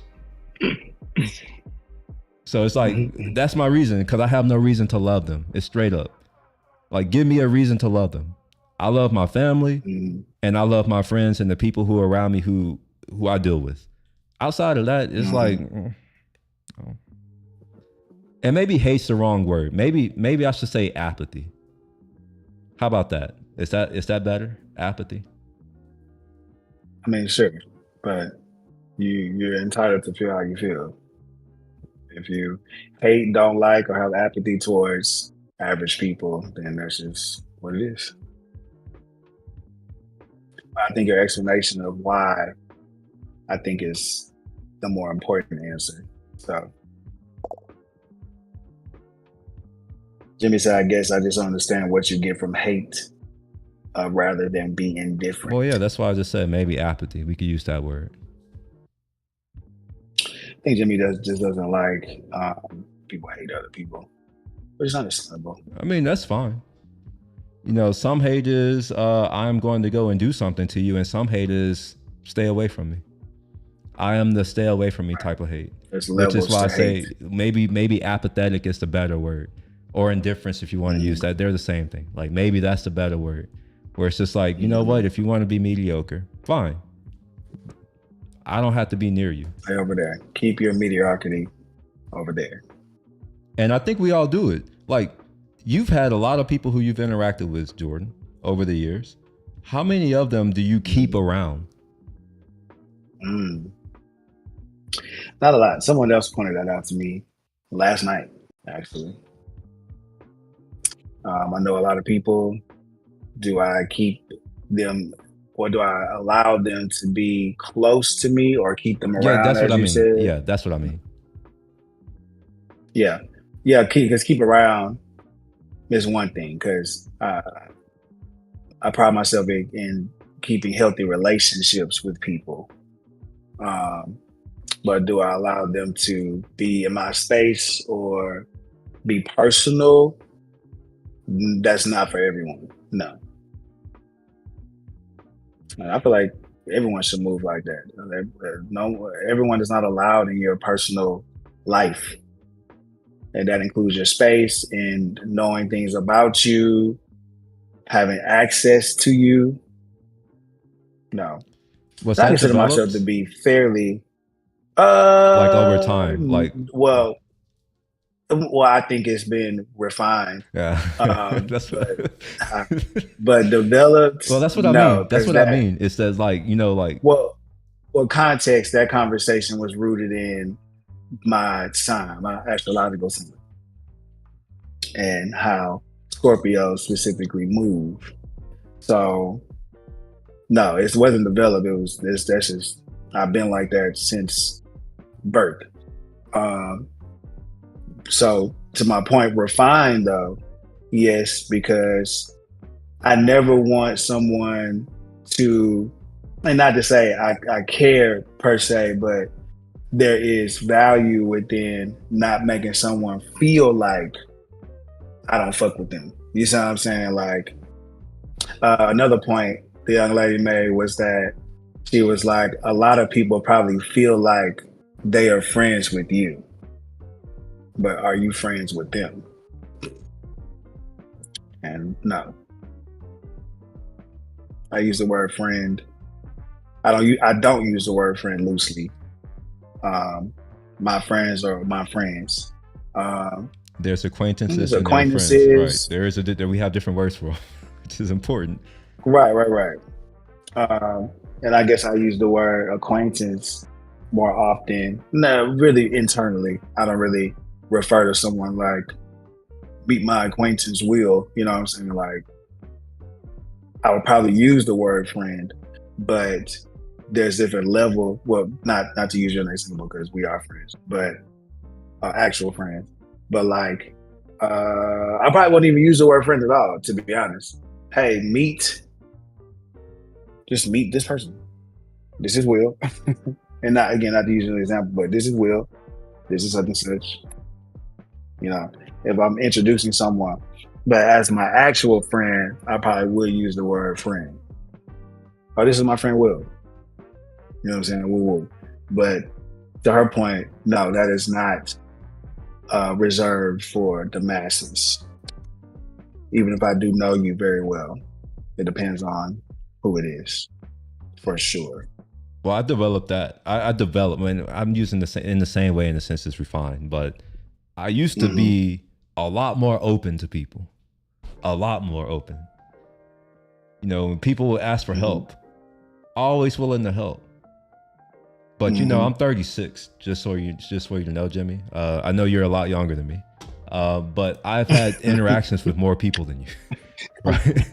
How do you know? How do you know, Jimmy? Because you know him? I know he's in our Discord. Okay. Yeah, you can. Okay. Yeah. He's so y'all have been acquainted. Yeah, he's a little bit younger than me.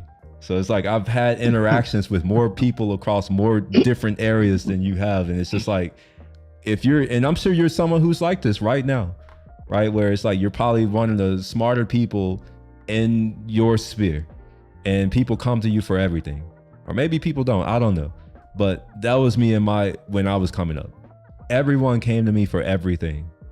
And I was always open and willing to help out in any way I could.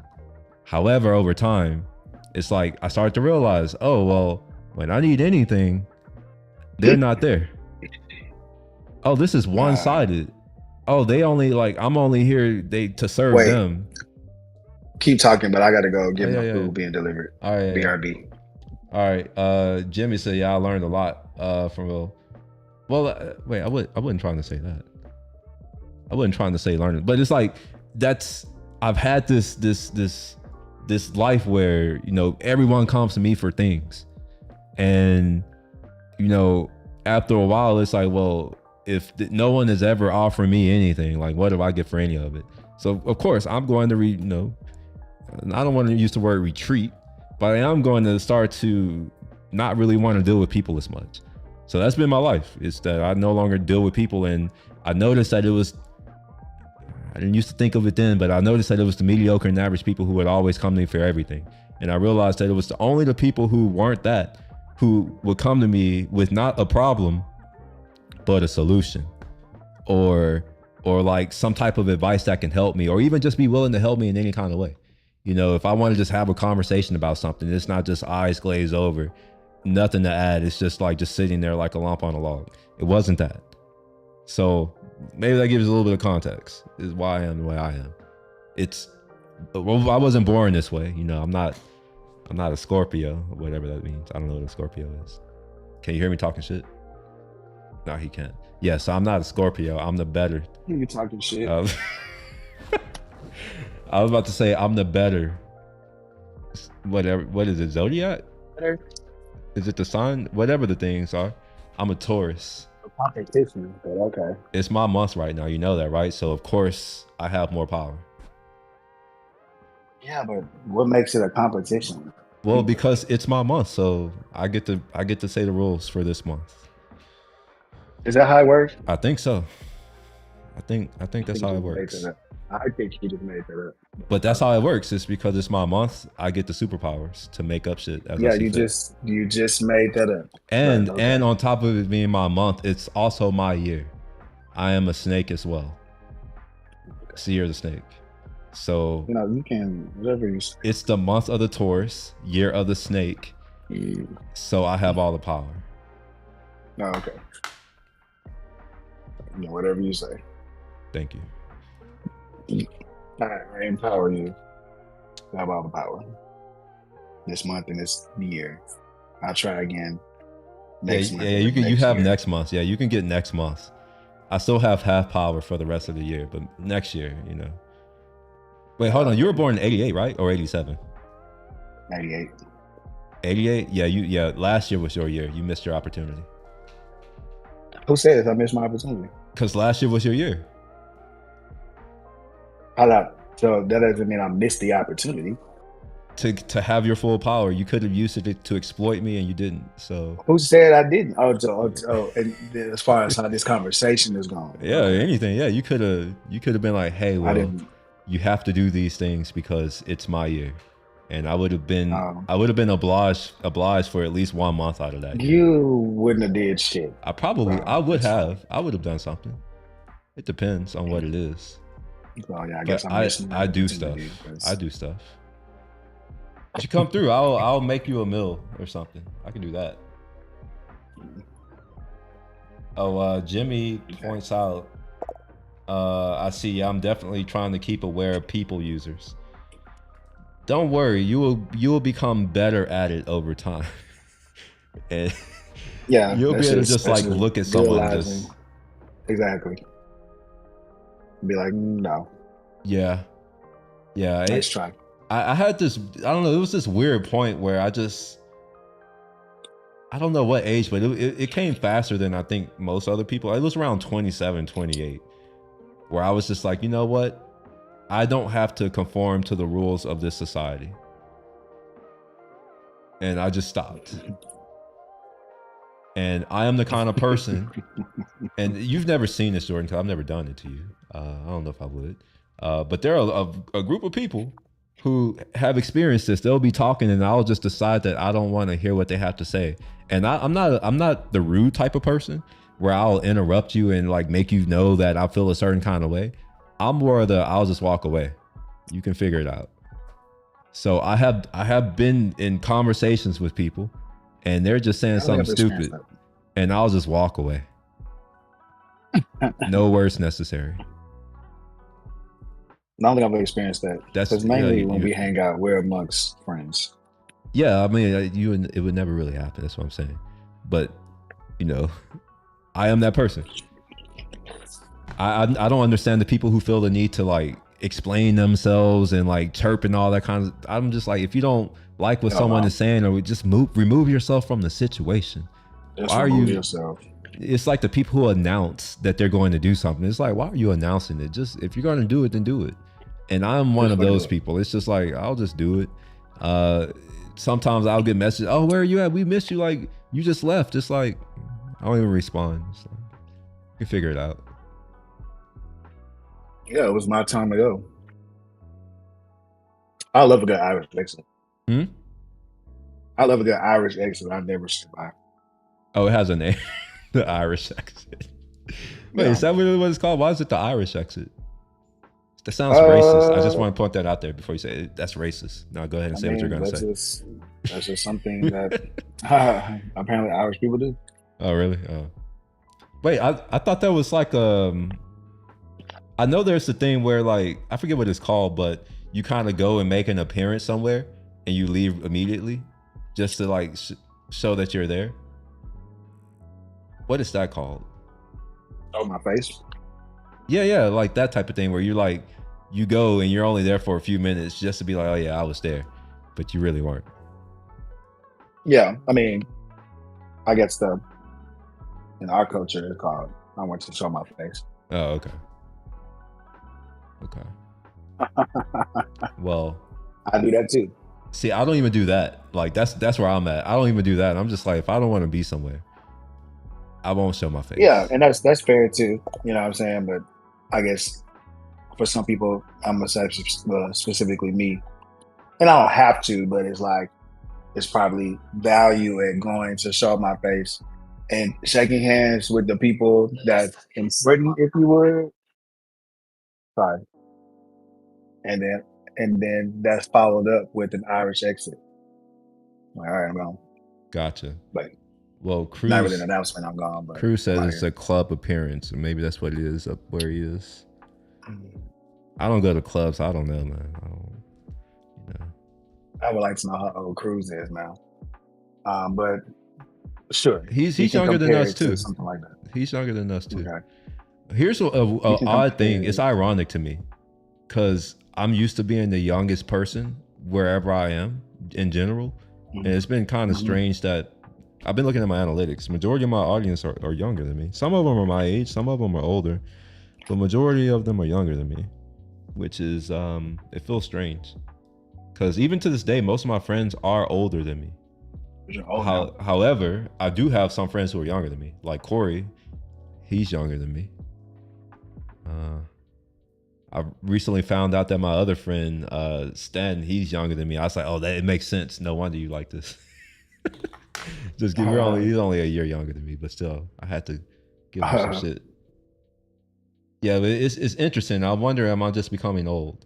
Because I remember, talking to some of the older people. They're no longer here, and they would always tell me that like eventually you'll get to a point where you just don't care about certain things. I was described as a sieve by my practice manager when I had just graduated college at the company I was working for.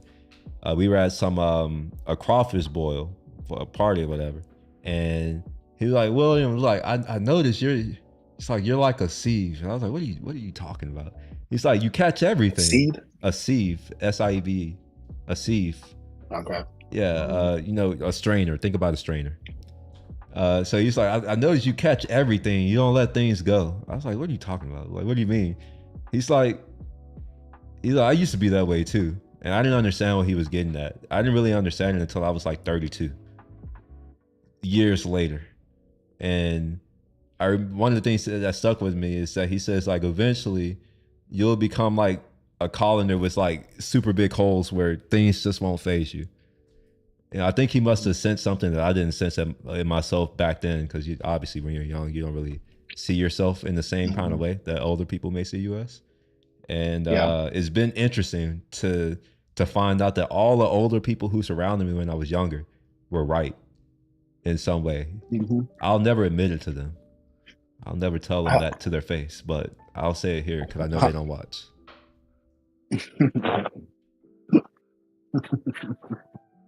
Why not? Why not tell those people they were right? Why would I do that? That's against my character. I But can't why let not them though? know that they won. No, screw that. Is it a win thing, I think so. or is it just like you're right? Well, I understand what you were saying, well, yeah, I say it out loud. So it's for but their not to them. spirit. Yeah, it's for their spirit. So as they're looking down on me That's right now, they can see, oh yeah, like William, he finally admitted it. so these are dead people. Some of them are. That's an ego thing. It could be. It could be. It's very egotistical. Well, that's Okay, good. so I'm gonna eat. I'm gonna let you go. Oh, you're gonna let me go. I'm ready to. Okay, you're gonna let me Yeah, I'm gonna go. let you go. Okay, all Yeah, right. I'm gonna let you go and continue doing what you're doing. I'm actually making a formal exit versus Irish because I respect you and your live streams. Oh, y'all hear that? He respects us. So yes, we're going to say goodbye to Jordan. Do y'all have any last words for Jordan? There's probably not any last words. It's not. They It's don't want not to in talk the to me. you. It's just. It's probably they're not going to say anything. They don't want to talk to me. Yeah, they don't want. They don't even want to talk to me, bro. It's not just you. Don't worry. It's it's equality over here. All right. Anyway, well, I'll talk to you Are we later. working out later? I thought you said that you are. Do you want to work? Wait, are you talking about my gym? Don't you go to Lifetime? Yeah. Yeah. Yeah. I mean, shit. Yeah. If you want, yeah. Meet me at 8. Lifetime is also my gym. At 8. At 8 o'clock. 8 or 8:30. Thank you, Cruz and Jimmy. I appreciate y'all saying bye to me. Just let me know when you're getting ready to go. All right. All right. I'll even swing by and get you if you like. You don't have to do all that. You don't have to do all that. I know. I'm just offering. I know. I get it. Yeah. I'm gonna see you there. I will go. We're going to go to the gym. We're going to work out. Yes. And go to the sauna. Yes. All right. So yeah, I'll talk to you later. All right. All right. Peace. All right. There you go. So we got Jordan on. He'll probably be on some other times because neither one of us have anything to do in life. I mean, he has more to do in life than I do, but I'm going to say that he's not here to defend himself. So he'll probably come on some more in the future and we'll be talking about some things and all that kind of stuff. But yeah, let's get back to something. I didn't really have a plan per se. We were just gonna hop on. So y'all want to hear about these TikTok bans that are potentially coming back? I hear that Bezos is talking about potentially buying it. I don't know if I like that idea. I don't want Amazon to own TikTok, even though I'm never going to use TikTok. I just don't want him to own more stuff. I don't know if y'all ever seen that Dave Chappelle skit, the haters ball. That's how I feel right now about Bezos. It's just the haters ball. Pull this up, just in case y'all have never heard of it. Y'all should check it out. I'm not gonna watch it here because my stream will get banned. Stop that. Yeah, there you go. You can I'll share the link inside of my Discord in general. Y'all can go look at it there. And that's how I feel about Bezos owning anything.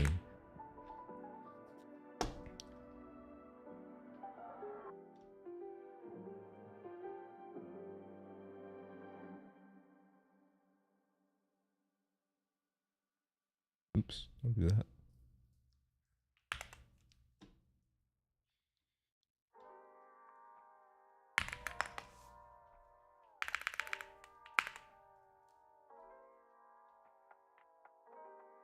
I'm wondering if Gumroad is supposed to become open source today.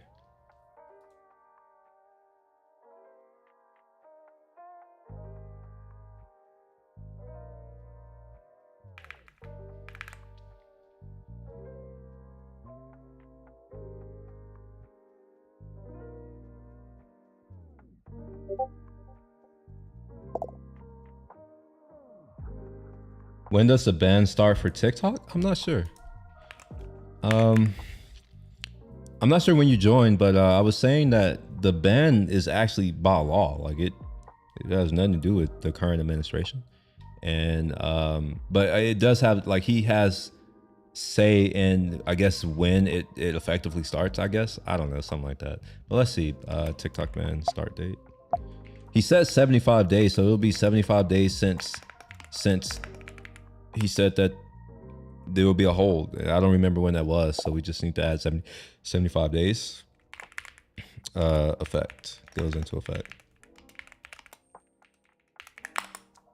the 5th.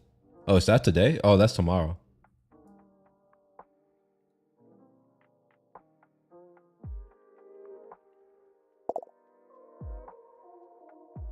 Oh yeah, April 5th.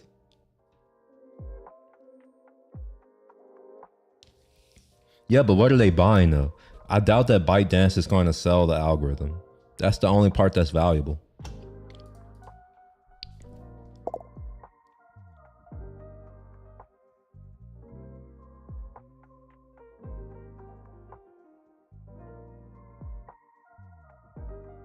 I don't even know if, like, here's my take. Oh, actually, I remember what I was going to talk about. Let's go to CNA.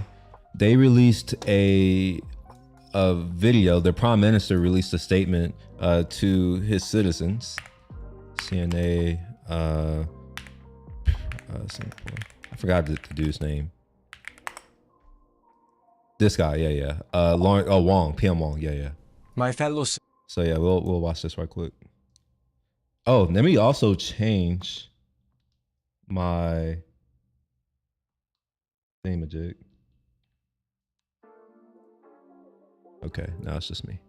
My bad, I forgot to change my stream a little bit. Algorithm is kind of annoying nowadays. It keeps showing me irrelevant. Well, that it's always showing you that, really. Like all of it is irrelevant, but I think I understand what you mean. It's stuff that you may not want to see, I suppose. And if they do purchase it, they're not getting the algorithm. So yeah, the things that you see are going to be different. It's probably going to be closer to what happens with Instagram and YouTube and Twitter, which is basically shit in general. But yeah, let's listen to PM Wong right quick and what he has to say in response to the tariffs.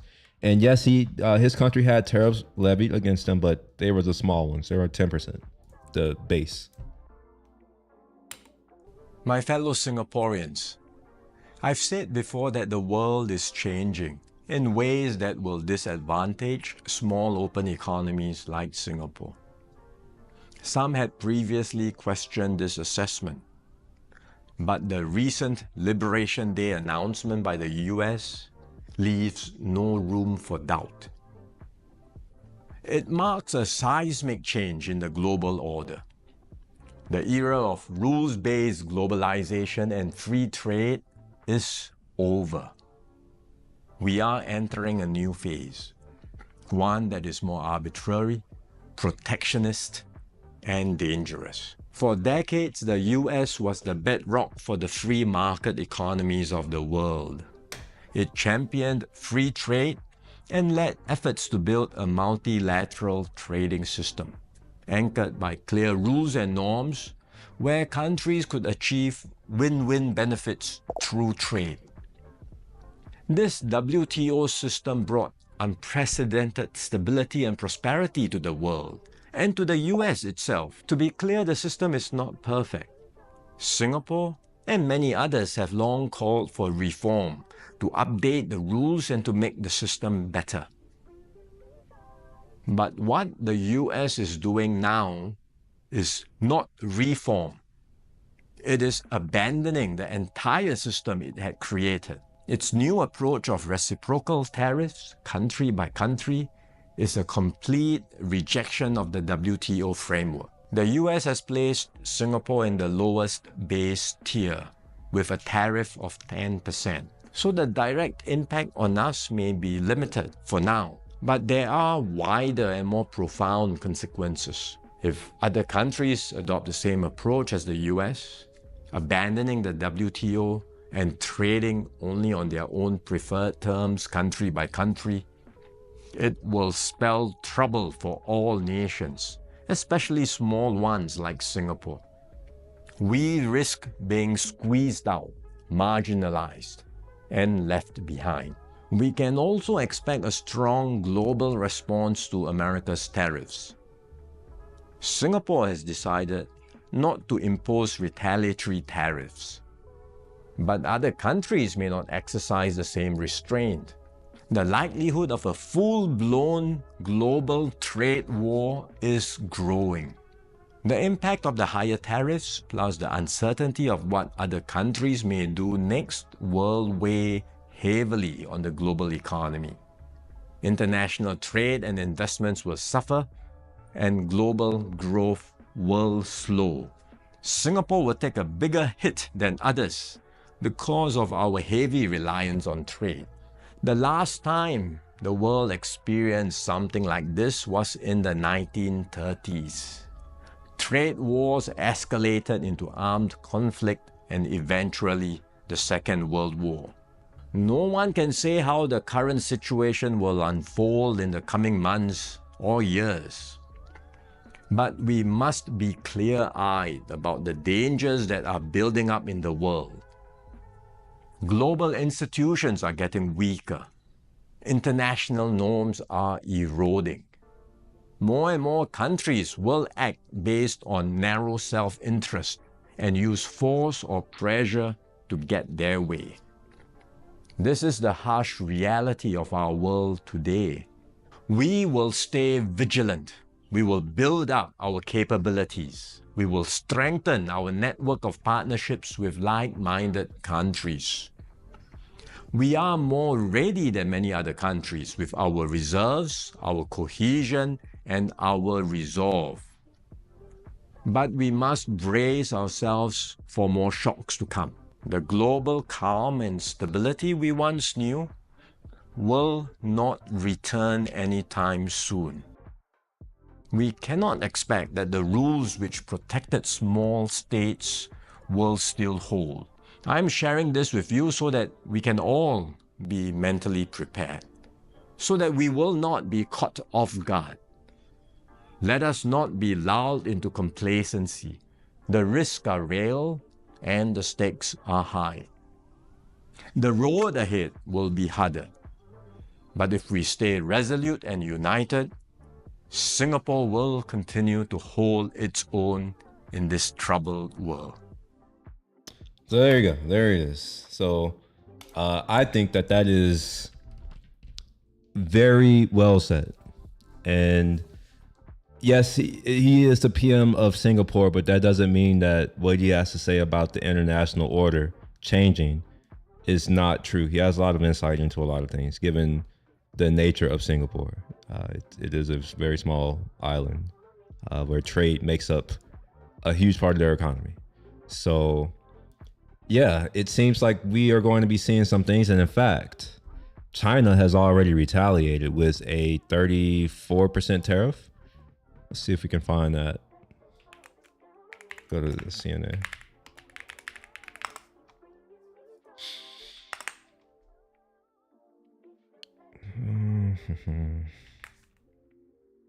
Here we are.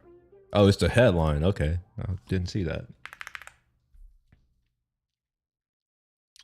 Okay, so yeah, I'll read this. Why are they advertising a platinum card to me? I already have a platinum card. Yeah. So, China on Friday announced a slew of additional tariffs and restrictions against U.S. goods as a countermeasure to sweeping tariffs imposed by this current administration. The Commerce Ministry said it would impose additional tariffs of 34% on all U.S. goods from April 10th. All U.S. goods.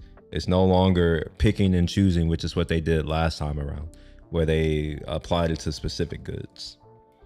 Agriculture trade took another hit as Chinese customs imposed an immediate suspension on imports of sorghums from grain exporter C&D, as well as poultry and bone meal from 3 U.S. firms. I wonder if now that they can't import it to China, I mean they can. Wait, can they? Yeah. Now that it's more expensive in China, I wonder if they'll just sell it here for a lower price.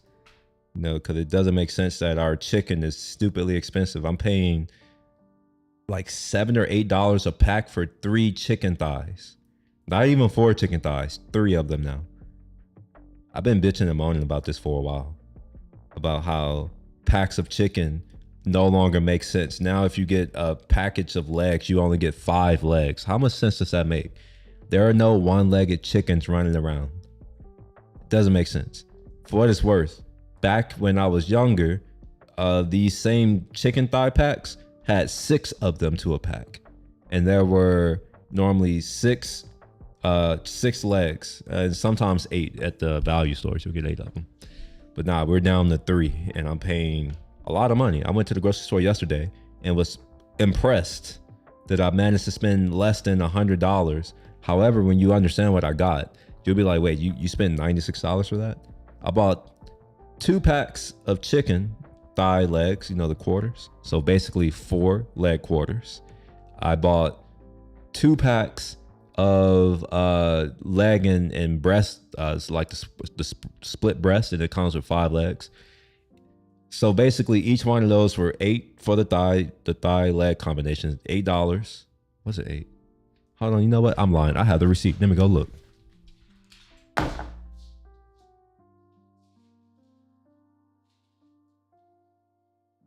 Look at here. So I bought 2 Asian pears, 2 of them. 2. $11.18. I bought some Envy apples, $8.58. I bought 2 broccoli crowns, just 2 broccoli crowns, $3. We're not gonna go through all this. Let me get to the legs. The whole legs, $15 for 2 packs. And then the what is this? The chicken split breast with the drums. Each one of those was $14. The Nintendo Switch is delaying the Switch 2 pre-orders due to new tariffs. I mean, sure. As someone who does not play video games, fortunately, I got all of my goods that I was going to get, except for the Hasselblad camera, which honestly, no one needs that.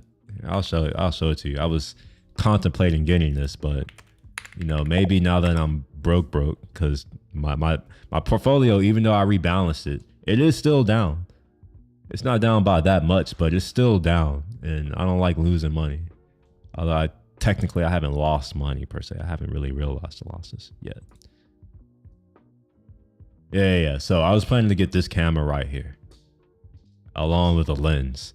Now, I definitely am not about to buy this camera. I don't need it. I'm like, I have these other cameras. It's fine. You know, I'll just remember the images in my mind, and 100 megapixels. I don't need to buy it.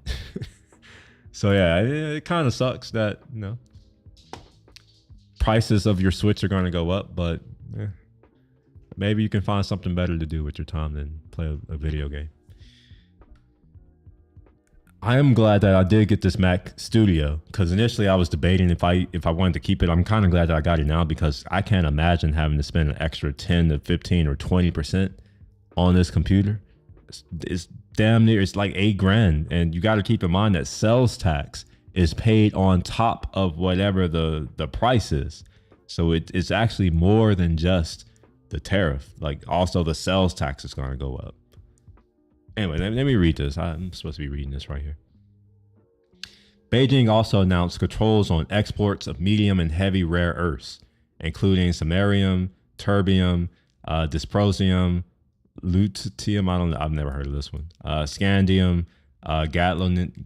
I've never heard of this one either. Gadolinium, sure. Commonly used in MRIs, and yttrium, used in consumer electronics, effective April 4th. The purpose of the Chinese government's implementation of export controls on relevant items in accordance with the law is to better safeguard national security and interests, and to fulfill international obligations such as non-proliferation, the Commerce Ministry said in a statement. China produces around 90% of the world's refined rare earths, a group of 17 elements used across the defense, electric vehicle, clean energy, electronic industries. United States imports most of this rare earths, and most come from China. Now, I think it's important to say that rare earths are not rare. I know maybe the name can lead you to believe that. We actually have rare earths here. The problem is that it's incredibly toxic or bad for the environment to extract these. So what America has effectively done, and I should say corporations, are they're greenwashing. Oh, look at us. We're so green. We care about the environment. What they're really doing is exporting that filth to other countries like China, India, Philippines, stuff like that. Now, that's not to say that it's not going to increase the cost, because it will increase the cost. It's obviously much cheaper to mine those minerals over there and process them there than it is to do that here. The move, which affects exports to all countries, not just the US, is the latest demonstration of China's ability to weaponize its dominance over mining and processing of critical materials, or minerals, my bad. Following the announcement of Beijing's, you know what, this is hard to read this way. Let's do this.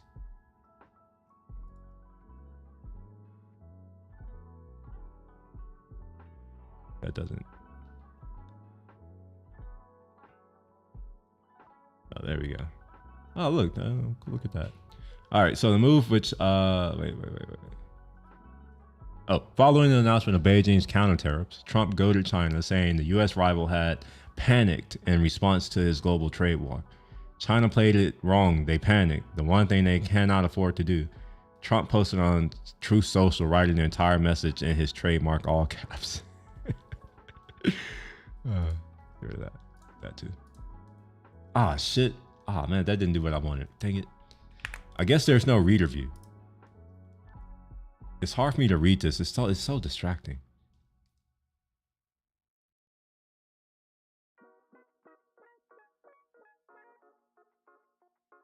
All right, another 11 U.S. firms were added to the unreliable entities list, which allows Beijing to take punitive actions against foreign entities.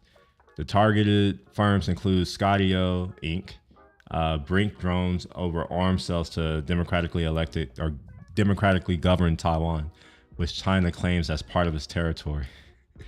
Oh, they're still worried about. Okay, the Commerce Ministry said the targeted companies seriously undermine China's national sovereignty, security, and development interests, and would be prohibited from new investments, import, and export activities in China. It also launched an anti-dumping probe into imports of certain medical CT tubes from the US and India, and a wider industry competitiveness investigation to imports of medical CT tubes.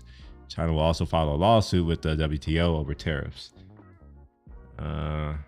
Okay, so US Trump ignited a potentially ruinous global trade war this week by imposing 10% levies on imports from around the world and harsh extra duties on key trading partners. Trump unveiled particularly stinging tariffs of 34% on China, one of his largest trading partners, on top of existing levies, bringing the total new levy to 54%. China swiftly vowed countermeasures to protect its rights and interests. Yeah, so here we are. So this is on Asian partners, which obviously this is CNA. They're Asian, ASEAN. So they're more concerned about these members. South Korea isn't part of that either, but still Asia, I suppose. So Cambodia, this one doesn't make sense to me. 50% on Cambodia? That makes no sense to me, unless it's being used as a front to get Chinese goods, into America, maybe. But 50% is a lot. Laos as well. Laos and Cambodia. Laos is a very poor country. Like, let's be real. Like, Laos is poorer than Vietnam. It may be poorer than Myanmar. I think about it. Let's see. Laos GDP. Yeah, this is wow.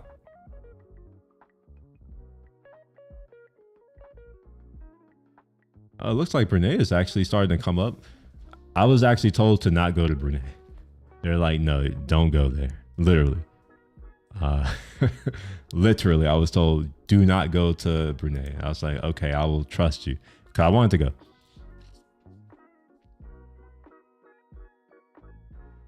Yeah, lower middle income developing economy. Richest city is Vientiane. This is also the capital, for what it's worth. I forget the name of the city I was planning to go to. Yeah, I can't remember the name of the city I was planning to go to. I was going to go to Vientiane as well, but that's mostly because the train and the airport were there, and I was going to, go on to other places from there. Maybe I can find it here.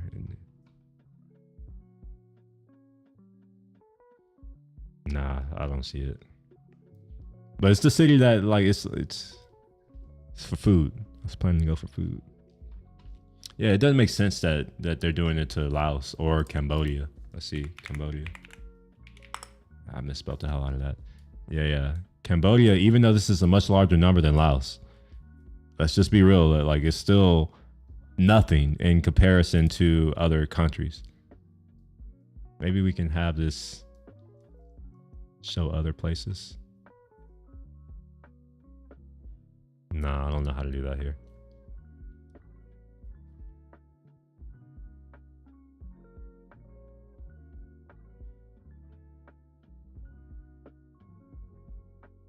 Yeah, there it is. And you divide it by 1,000. Or per capita basis, I should say. Yeah, so Singapore got the lowest. Philippines, this is interesting. 17%. Wow, okay. That's interesting. Japan is at 24%. See, that doesn't make sense to me. Like, I think that Japan, I know they tariff the shit out of our stuff. I do understand that. However, maybe 25% is a lot for them. Same with South Korea. Maybe that's a lot, but I don't know. Taiwan is 32%. Wow, it's a lot. Especially considering all of our chips comes from there. So effectively, does this mean that new processors are going to have a 30, where are we at? Where is it? A 32%? And the fact that it's so close to China here. Also, one thing that's important to see is that they are differentiated between China and Taiwan here as well, which is also very interesting. Anyway, that's that. It's things are getting real, so we'll see what happens. I am kind of interested in the fact that we have tariffs going into effect. Oh, I need to pay taxes. I need to do taxes too. I'm gonna do that this weekend. We have the tariffs. We have what is this? The TikTok thing coming on. We have, I think there's some Doge stuff that's coming out soon. I think there's a lot of things going on. That's what I'm trying to get at. There's a lot of moving pieces, and yeah, it's I don't know how I feel. I kind of wish I had income right now, because if I did, I would be buying stocks like crazy. I don't have the money to just go dump in, every week to buy stuff. But right now, if you are looking at stocks, right now is a good time to start dollar cost averaging in. I wouldn't recommend just go all in right now. But yeah, it's probably worth purchasing some stock and, just purchasing the dip. See SP 500. Yeah, it's down 5% today. And and about 8% over the week. So, stocks are at a discount. So if you have free cash, right now might be a good time to start, making some purchases.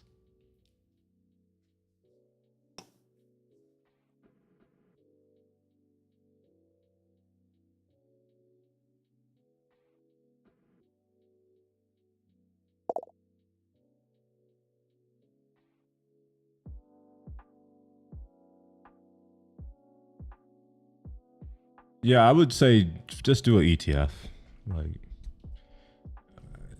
if you're going to do anything, just do that. Unless you're the type of person that actually likes to read stuff, which that's not most people. I say read stuff, I mean the quarterly reports for each company, and building your own models. Most people aren't doing that. So if that's not you, and it's not you if you're not already doing it. So if you're not doing that, then just get an ETF. But in general, I don't like to give stock advice on what you should purchase. Just that you should probably be looking at buying something to convert your money into more of an asset, something that can actually be a little more inflation resistant. And that was the topic of our conversation earlier today. I'm technically like, yes, there's a net worth, but I'm not liquid. And even then it's like, it's not in cash or money. So it's like, doesn't matter, how much you may have. So for the most part, I like to say I'm broke because, I can't go and spend my shares at the grocery store. I have to spend my cash, which sucks ass.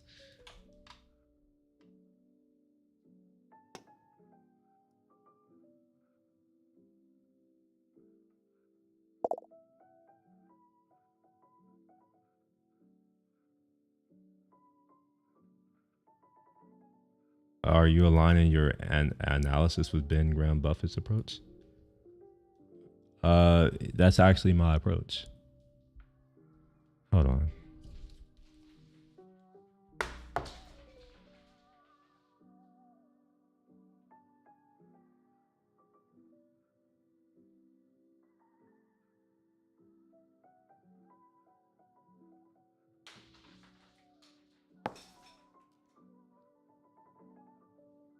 So this is yes, this is my approach.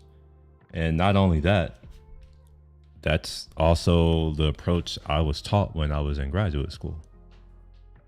So it's like I didn't really deviate too much from what I was taught in graduate school and what I had to do in this book or what my mentors have taught me over my life. With my grandfather, I haven't really deviated from that. I am very much a traditional investor. I buy to hold. So effectively, yeah, I have shares in things, but once it's there, I don't plan to sell it if ever. At least not now. Maybe in the long future, but right now, no, not really. So yeah, maybe that gives you an answer. There's another guy. Ross, what are you doing? Roscoe, stop that. I don't have the book on this computer right now because this is the new computer, but I want to say it's William Porvue, which, I think all investing is the same, whether or not it's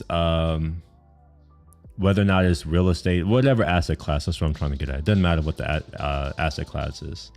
But here is one of the guys who, I had to do stuff with his work. And yeah, here you go. So he taught at the business school. And he wrote some books, all of which I own and have read. And I know very intimately, a lot of my models are based off of what I learned from his teachings. How I think about investments and what to invest in, what not to invest in, how I value things. A lot of it comes from him. So he has a lot of really good thoughts about things. And there are others as well, not just him, but he's one of the people who comes to mind very quickly. And then what do you think about politics, Trump? I don't really think much. I think that, I don't know. I don't really think much. Probably not the answer you want to hear. Believe it or not, there are people in this world who don't give a fuck about what's going on. And I am one of them. I don't care at all. For the most part, whoever is in power, I am going to be okay no matter what. I was raised to understand that I should not have to care, or I shouldn't care. I shouldn't even worry about who's in office, because at the end of the day, no one is concerned about my best interests but me. So I internalized that at a very young age. And since then, I no longer look externally to others to solve any of my problems. And even if they do make my life more difficult, I was raised understanding that life is not easy and it should not be easy.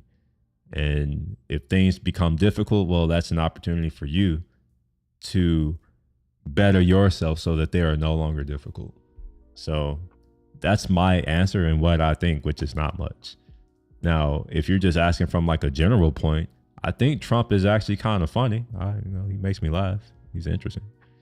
The fact that I see him often, even though he may say dumb shit from time to time, like I like the fact that I see him more often than the previous president. I was commenting on the White House website last night, and I like that. Let me go to the site if I can find it. White House Gov. I like the fact that I can come here and I can see all of the things that he's currently doing. Let's go to news. So I like how this is organized, that I can see all of these briefings. I can see the executive orders. If I can get the secondary nav to work. Here we are. So I like that I can do all of these things. So from a transparency standpoint, I guess it's pretty nice, I suppose. There's a fact sheet that came out. Sure. I haven't read this yet. Report to President of First Rate Policy. Wait, when did this come out? April 3rd? Okay. Yeah, I haven't read this yet, but I kind of like the fact that this stuff is here. I like the fact that he's holding these press conferences and he's actually engaging with reporters, answering questions or whatever. And it seems to be pretty consistent. He does it for a long period of time. It's not just a couple minutes. He's, there for like an hour or 2 hours and he's answering these questions while doing this work. I like that. So there you go. From X, Secretary of Treasury Scott Bessent, Economic Security. So just FYI, I don't know if I can look at X stuff. Oh, I can. Look at that. Okay, good. Dropped an interview in Discord with Secretary of the Treasury. Okay, let's put it on. Department president had a press conference yesterday next door, in which he announced a whole new tariff regime, global. He'd been promising to do this, for 40 years, really. It came not out of nowhere, but it was clearly his intent all along, as stated. I know you're not supposed to do this, but I don't care. Just imagine if he were horizontal, like just take him and make him horizontal. You know what? I'm gonna do it. He has a particular shape. So let's look at his shape right quick. Open up. I know this is a meaningless distraction, but if y'all don't want to see it, say something in the comment. I won't do it, but I'm gonna do it. What is this? What do I have? What do I have installed right now? Photometer, Pixelmator maybe? Oh, I have Pixelmator installed. Okay. All right, let's take a look. I need to change. All right, someone called me out. They said I need an L here, so let me go ahead and do that. Export that right quick. Desktop, updated thumbnail. All right, let's do this. Well, we're going to see what I mean, I think. Just put it on here.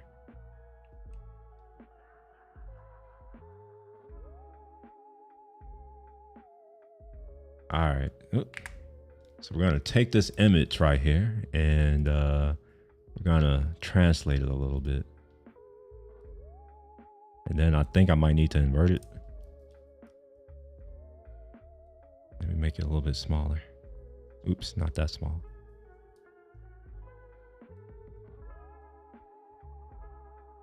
Like, just imagine him just imagine this action, a piston type of action.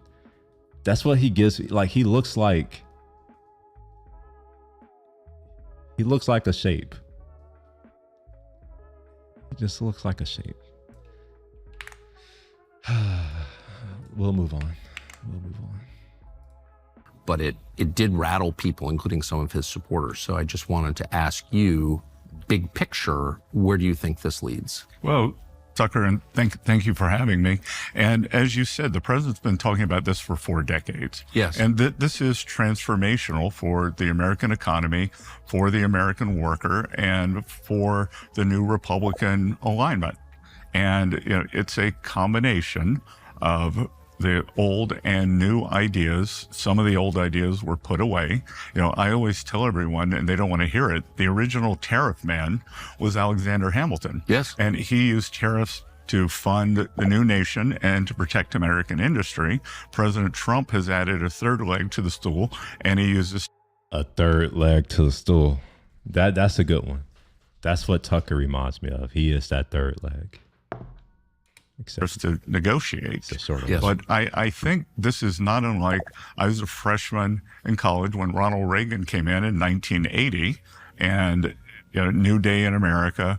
And when I talk to people now and they look back and they look at the Reagan years so fondly, Yes.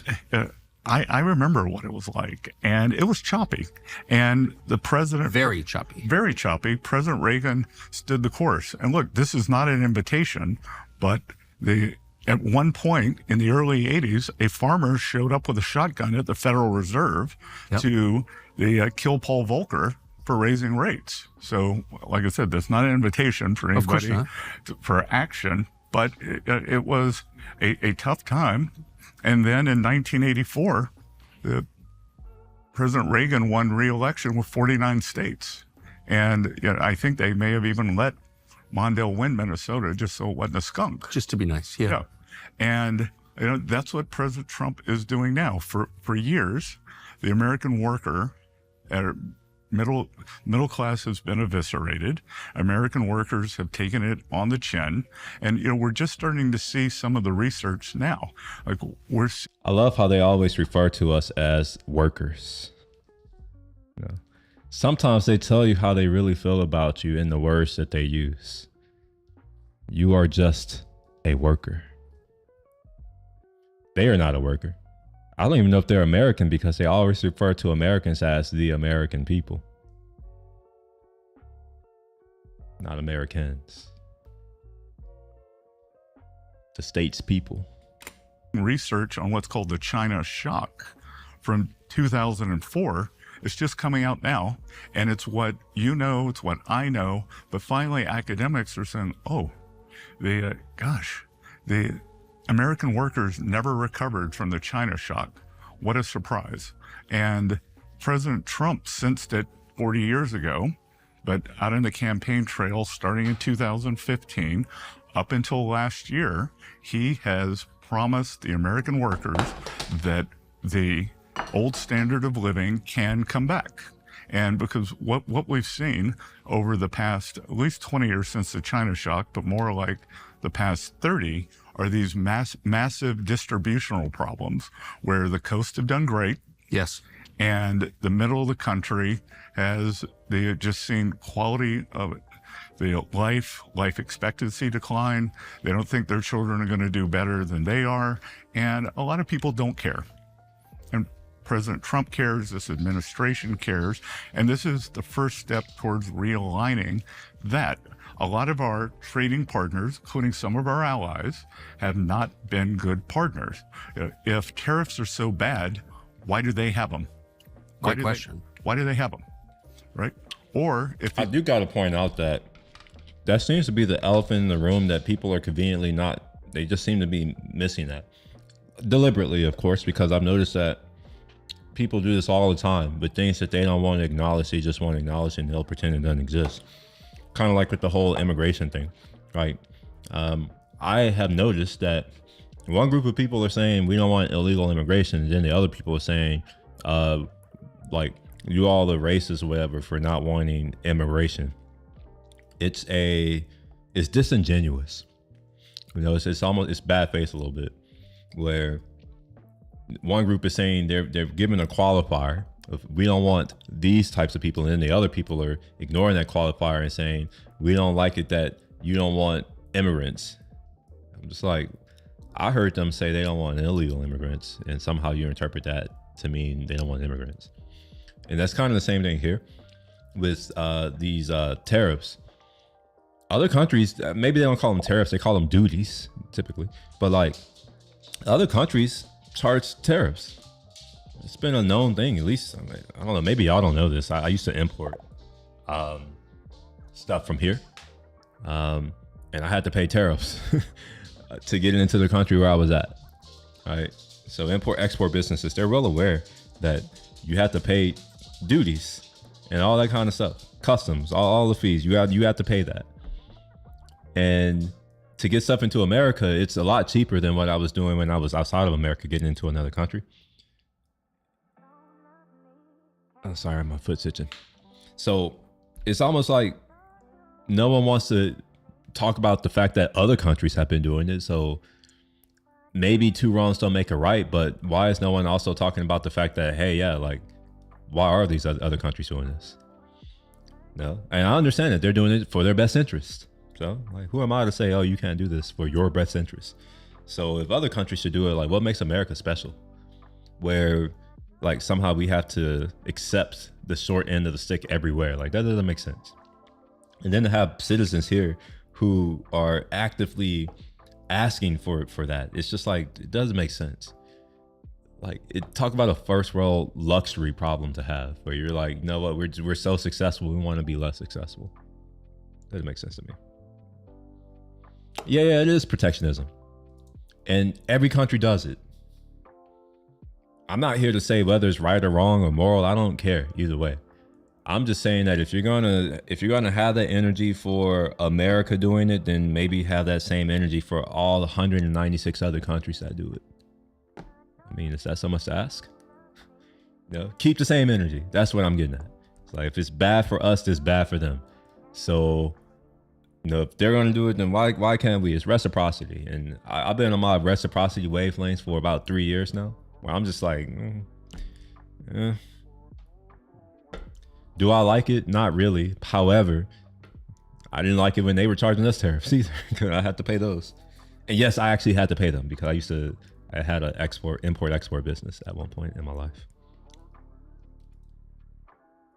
American consumer is going to pay all the tariff, then why do they care about tariff? Right. Because they're going to eat them. So, you know, I think that this is the beginning of a process. We're going to reindustrialize, that we have gone to a highly financialized economy. We have stopped making things, especially a lot of things that are relevant for national security. I think one of the few good... So I had this conversation with someone. If you forgot something, you never really learned it. You remembered it. You memorized something. That's what our education system focuses on. That's what it's memorization. Now, that's not the point of education. Is to really be able to build these things from first principles, to actually have an understanding of it. There's no forgetting something that you understand. So, no, and it's not really your fault. That's just the way that our education is now, where it's meant to help you pass a test. There is no focus on actual understanding. And even then, I think that economics has been contaminated by a certain group of people who, like, they want to ignore the human element. When I learned economics, long time ago, I learned that it is a social science. It's a social science. And science is, is like, just think of science, it has rules, but it's not really like scientific per se. And the key word is social. It's the study of how humans make decisions. And somehow we've lost sight of that when we started adding all this math and jargon and all this other crap. Is that we somehow just take for truth, like these axioms that we're given, that that a market will somehow find perfect equilibrium, and that humans are rational, and all these other things, where it's just like, no, I don't buy that. No, like, there are certain things you're asked to just take for truth and to imagine certain types of things, but it misses how humans have organized societies for a long time. It just completely dismisses it. So I don't really buy into economic thought in the same ways that everyone else does. But that doesn't mean I completely reject it. It's just I understand that it's been tainted with other things that are as far from what economics is actually about, to where it's just, I don't even really consider it that. Now, I do understand that, Adam Smith, that was his major contribution. Is his name Adam Smith? I forgot his name. Let's go and ask Google. Look up Adam Smith right quick.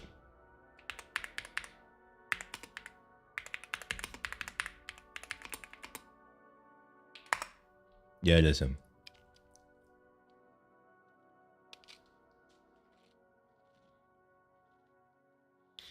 So what this should say, it says classical, but what it should say is Western economics.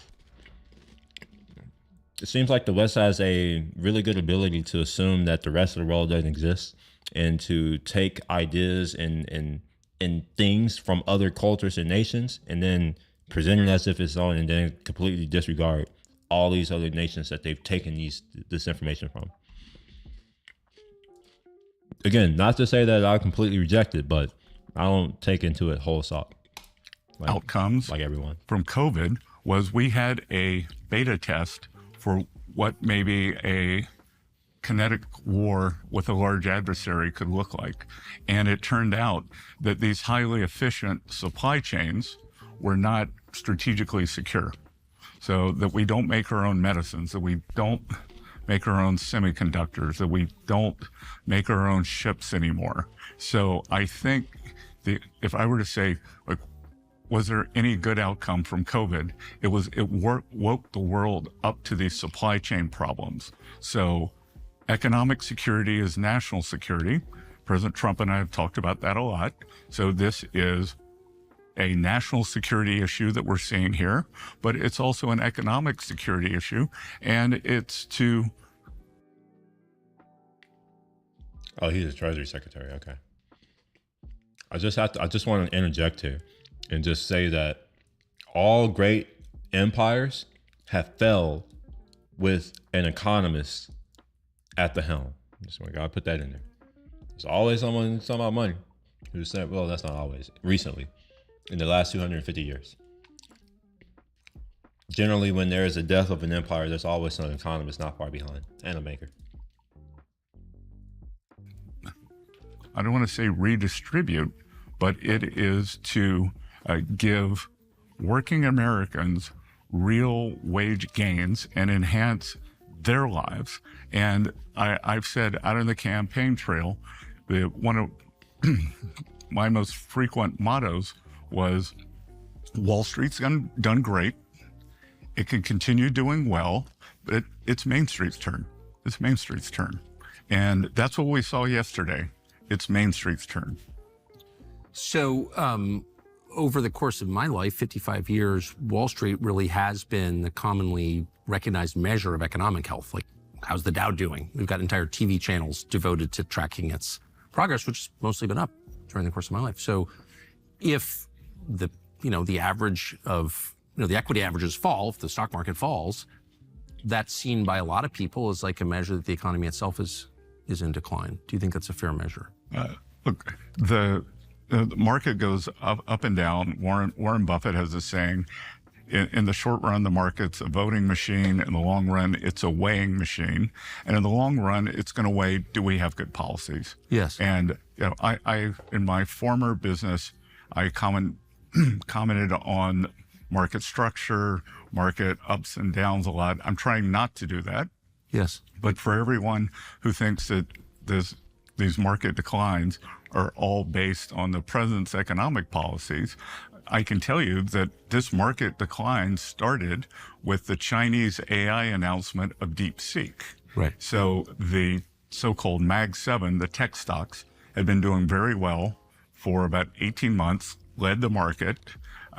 And I think that there was kind of a real dose of reality in what was going on in AI. And I think U.S. is going to remain the leader in AI, but the AI related stocks started coming down. So like if I were to analyze in my old hat, and this is the only time I'm going to talk about it, my old hat, what's happening with the market, I'd say it's more a Mag 7 problem and not a MAGA problem. Right. So it's a deeper, so actually the markets are, you're saying in this specific case with tech stocks, are taking like a real measure of the value of companies relative to foreign companies. Well, it's that, but if we look, with the equal weighted S&P, even after today's move, down 4% in the year. Or, in a long-term chart, you wouldn't even notice that. Yeah. And I think the most important thing that we can do, that I can do as the Treasury Secretary, that President Trump wants to do, is put in sound fundamentals for the underlying economy. And if the underlying economy is good, if taxes are stable, if businesses have predictability, if we have cheap and plentiful energy, if we deregulate, if we treat our workforce well, then we're going to have a great stock market. Fair. The president suggested in describing his plan for tariffs, he said, look, you could conceivably fund a lot of government with tariffs. And that would suggest that taxpayers fund less of the burden. And so do you expect that these will be accompanied by a congressionally approved tax cut for the middle class? Tucker, I just want to go back for a moment too, that one of the things that the tariffs are doing is we are pushing back against other economic systems. So the Chinese have a very different economic system. They have low cost, some would call it literally slave labor. They subsidize industry. This man just said that they have slave labor, as if we don't either. Xinjiang is the place where there's potentially that happening. That's not the majority. In fact, the wages in China are actually a lot higher now, which is one of the reasons why for the past 5 years, companies have been moving to other countries like Southeast Asia, like Myanmar, well, not Myanmar actually, Vietnam, Cambodia, Sri Lanka, Indonesia. They've been moving to these countries because the cost of labor is too high now in China. Too high. It's still much less than ours. Now to call that, call them out and be like, oh, slave labor, and when we have literally the prison industrial complex, which we do use prisoners for labor. It's a little odd. With subsidized loans, they have a lot of non-tariff barriers. Your show can't be shown there. Yes. So we're pushing back against that, and with the tariff income, it can be substantial. And if we think like a classical model of tariff income would say, if there's a 10% tariff, then the currency would appreciate about 40% of that, so 4% of it. Then the producer in the other country would eat about 4%, and then the U.S. consumer might have a one-time price adjustment of 2%. So, in a 10% tariff, maybe the consumer pays 2% of it. We saw there's a study out recently from a group at MIT that shows that with President Trump's first China tariffs, which were approximately... This right here is an appeal to experts. What does the MIT have to do with anything? Just saying, like, okay, they can't predict the future, unfortunately. And as far as I know, this has never been done. Yes, we had tariffs in the past, but we're in completely different times, completely different situation. There wasn't globalization and interconnected supply chains back then when there were tariffs, which is the case today. America was an industrialized country. We were a manufacturing country back then. We are not that today. So to sort of like point to these experts, like, what are they studying? There's never been anything like this. The only thing they can do is guess. And how often are these economists actually right? Just keep in mind that all of the worst financial disasters that have happened in America in our history have been the result of experts and they knowing best. Just something to think about. 20%, the price level went up 0.7. So to answer your question, if we could put on a 20% tariff and have the foreigners pay that and use that money to bring down our government deficit and keep taxes low here, that's a very unique formula that hasn't been tried in this country for a long time. And do you think, but it would require congressional participation to get there, to move tax rates, of course, are set by the Congress. Well, what we're going to have now, we are in this very odd, what I would call betwixt and between the tariff income and what DOGE is doing in terms of the cutting government expenses. So CBO scoring, and for 35 years, I was on the other side of the wall, and I would always, oh, well, CBO says this. And I didn't really realize that kind of CBO scoring is a lot like Enron accounting, that it's not real.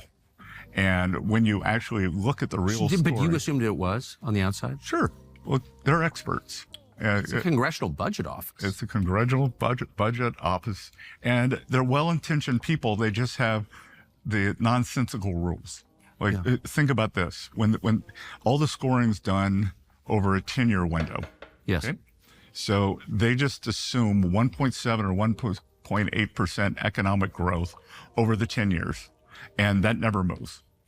Whether you raise taxes or cut taxes, doesn't move. So that's what, like during the campaign, when Vice President Harris was announcing all these big tax increases she wanted to do and things like that, that the CBO was scoring her very well, and President Trump wants to make the 2017 tax cuts permanent. That was kind of a blowout number, because obviously growth's going to go up a lot when you cut taxes. So, but that was a long way of saying we will not get credit for the tariffs in any bill, because Congress is not going to legislate it. President's doing it with executive authority, but the money will be coming in. We've already taken in several $100 million on the China tariffs from his first term. We take in about $35 billion a year just on the old tariffs, not on the new ones.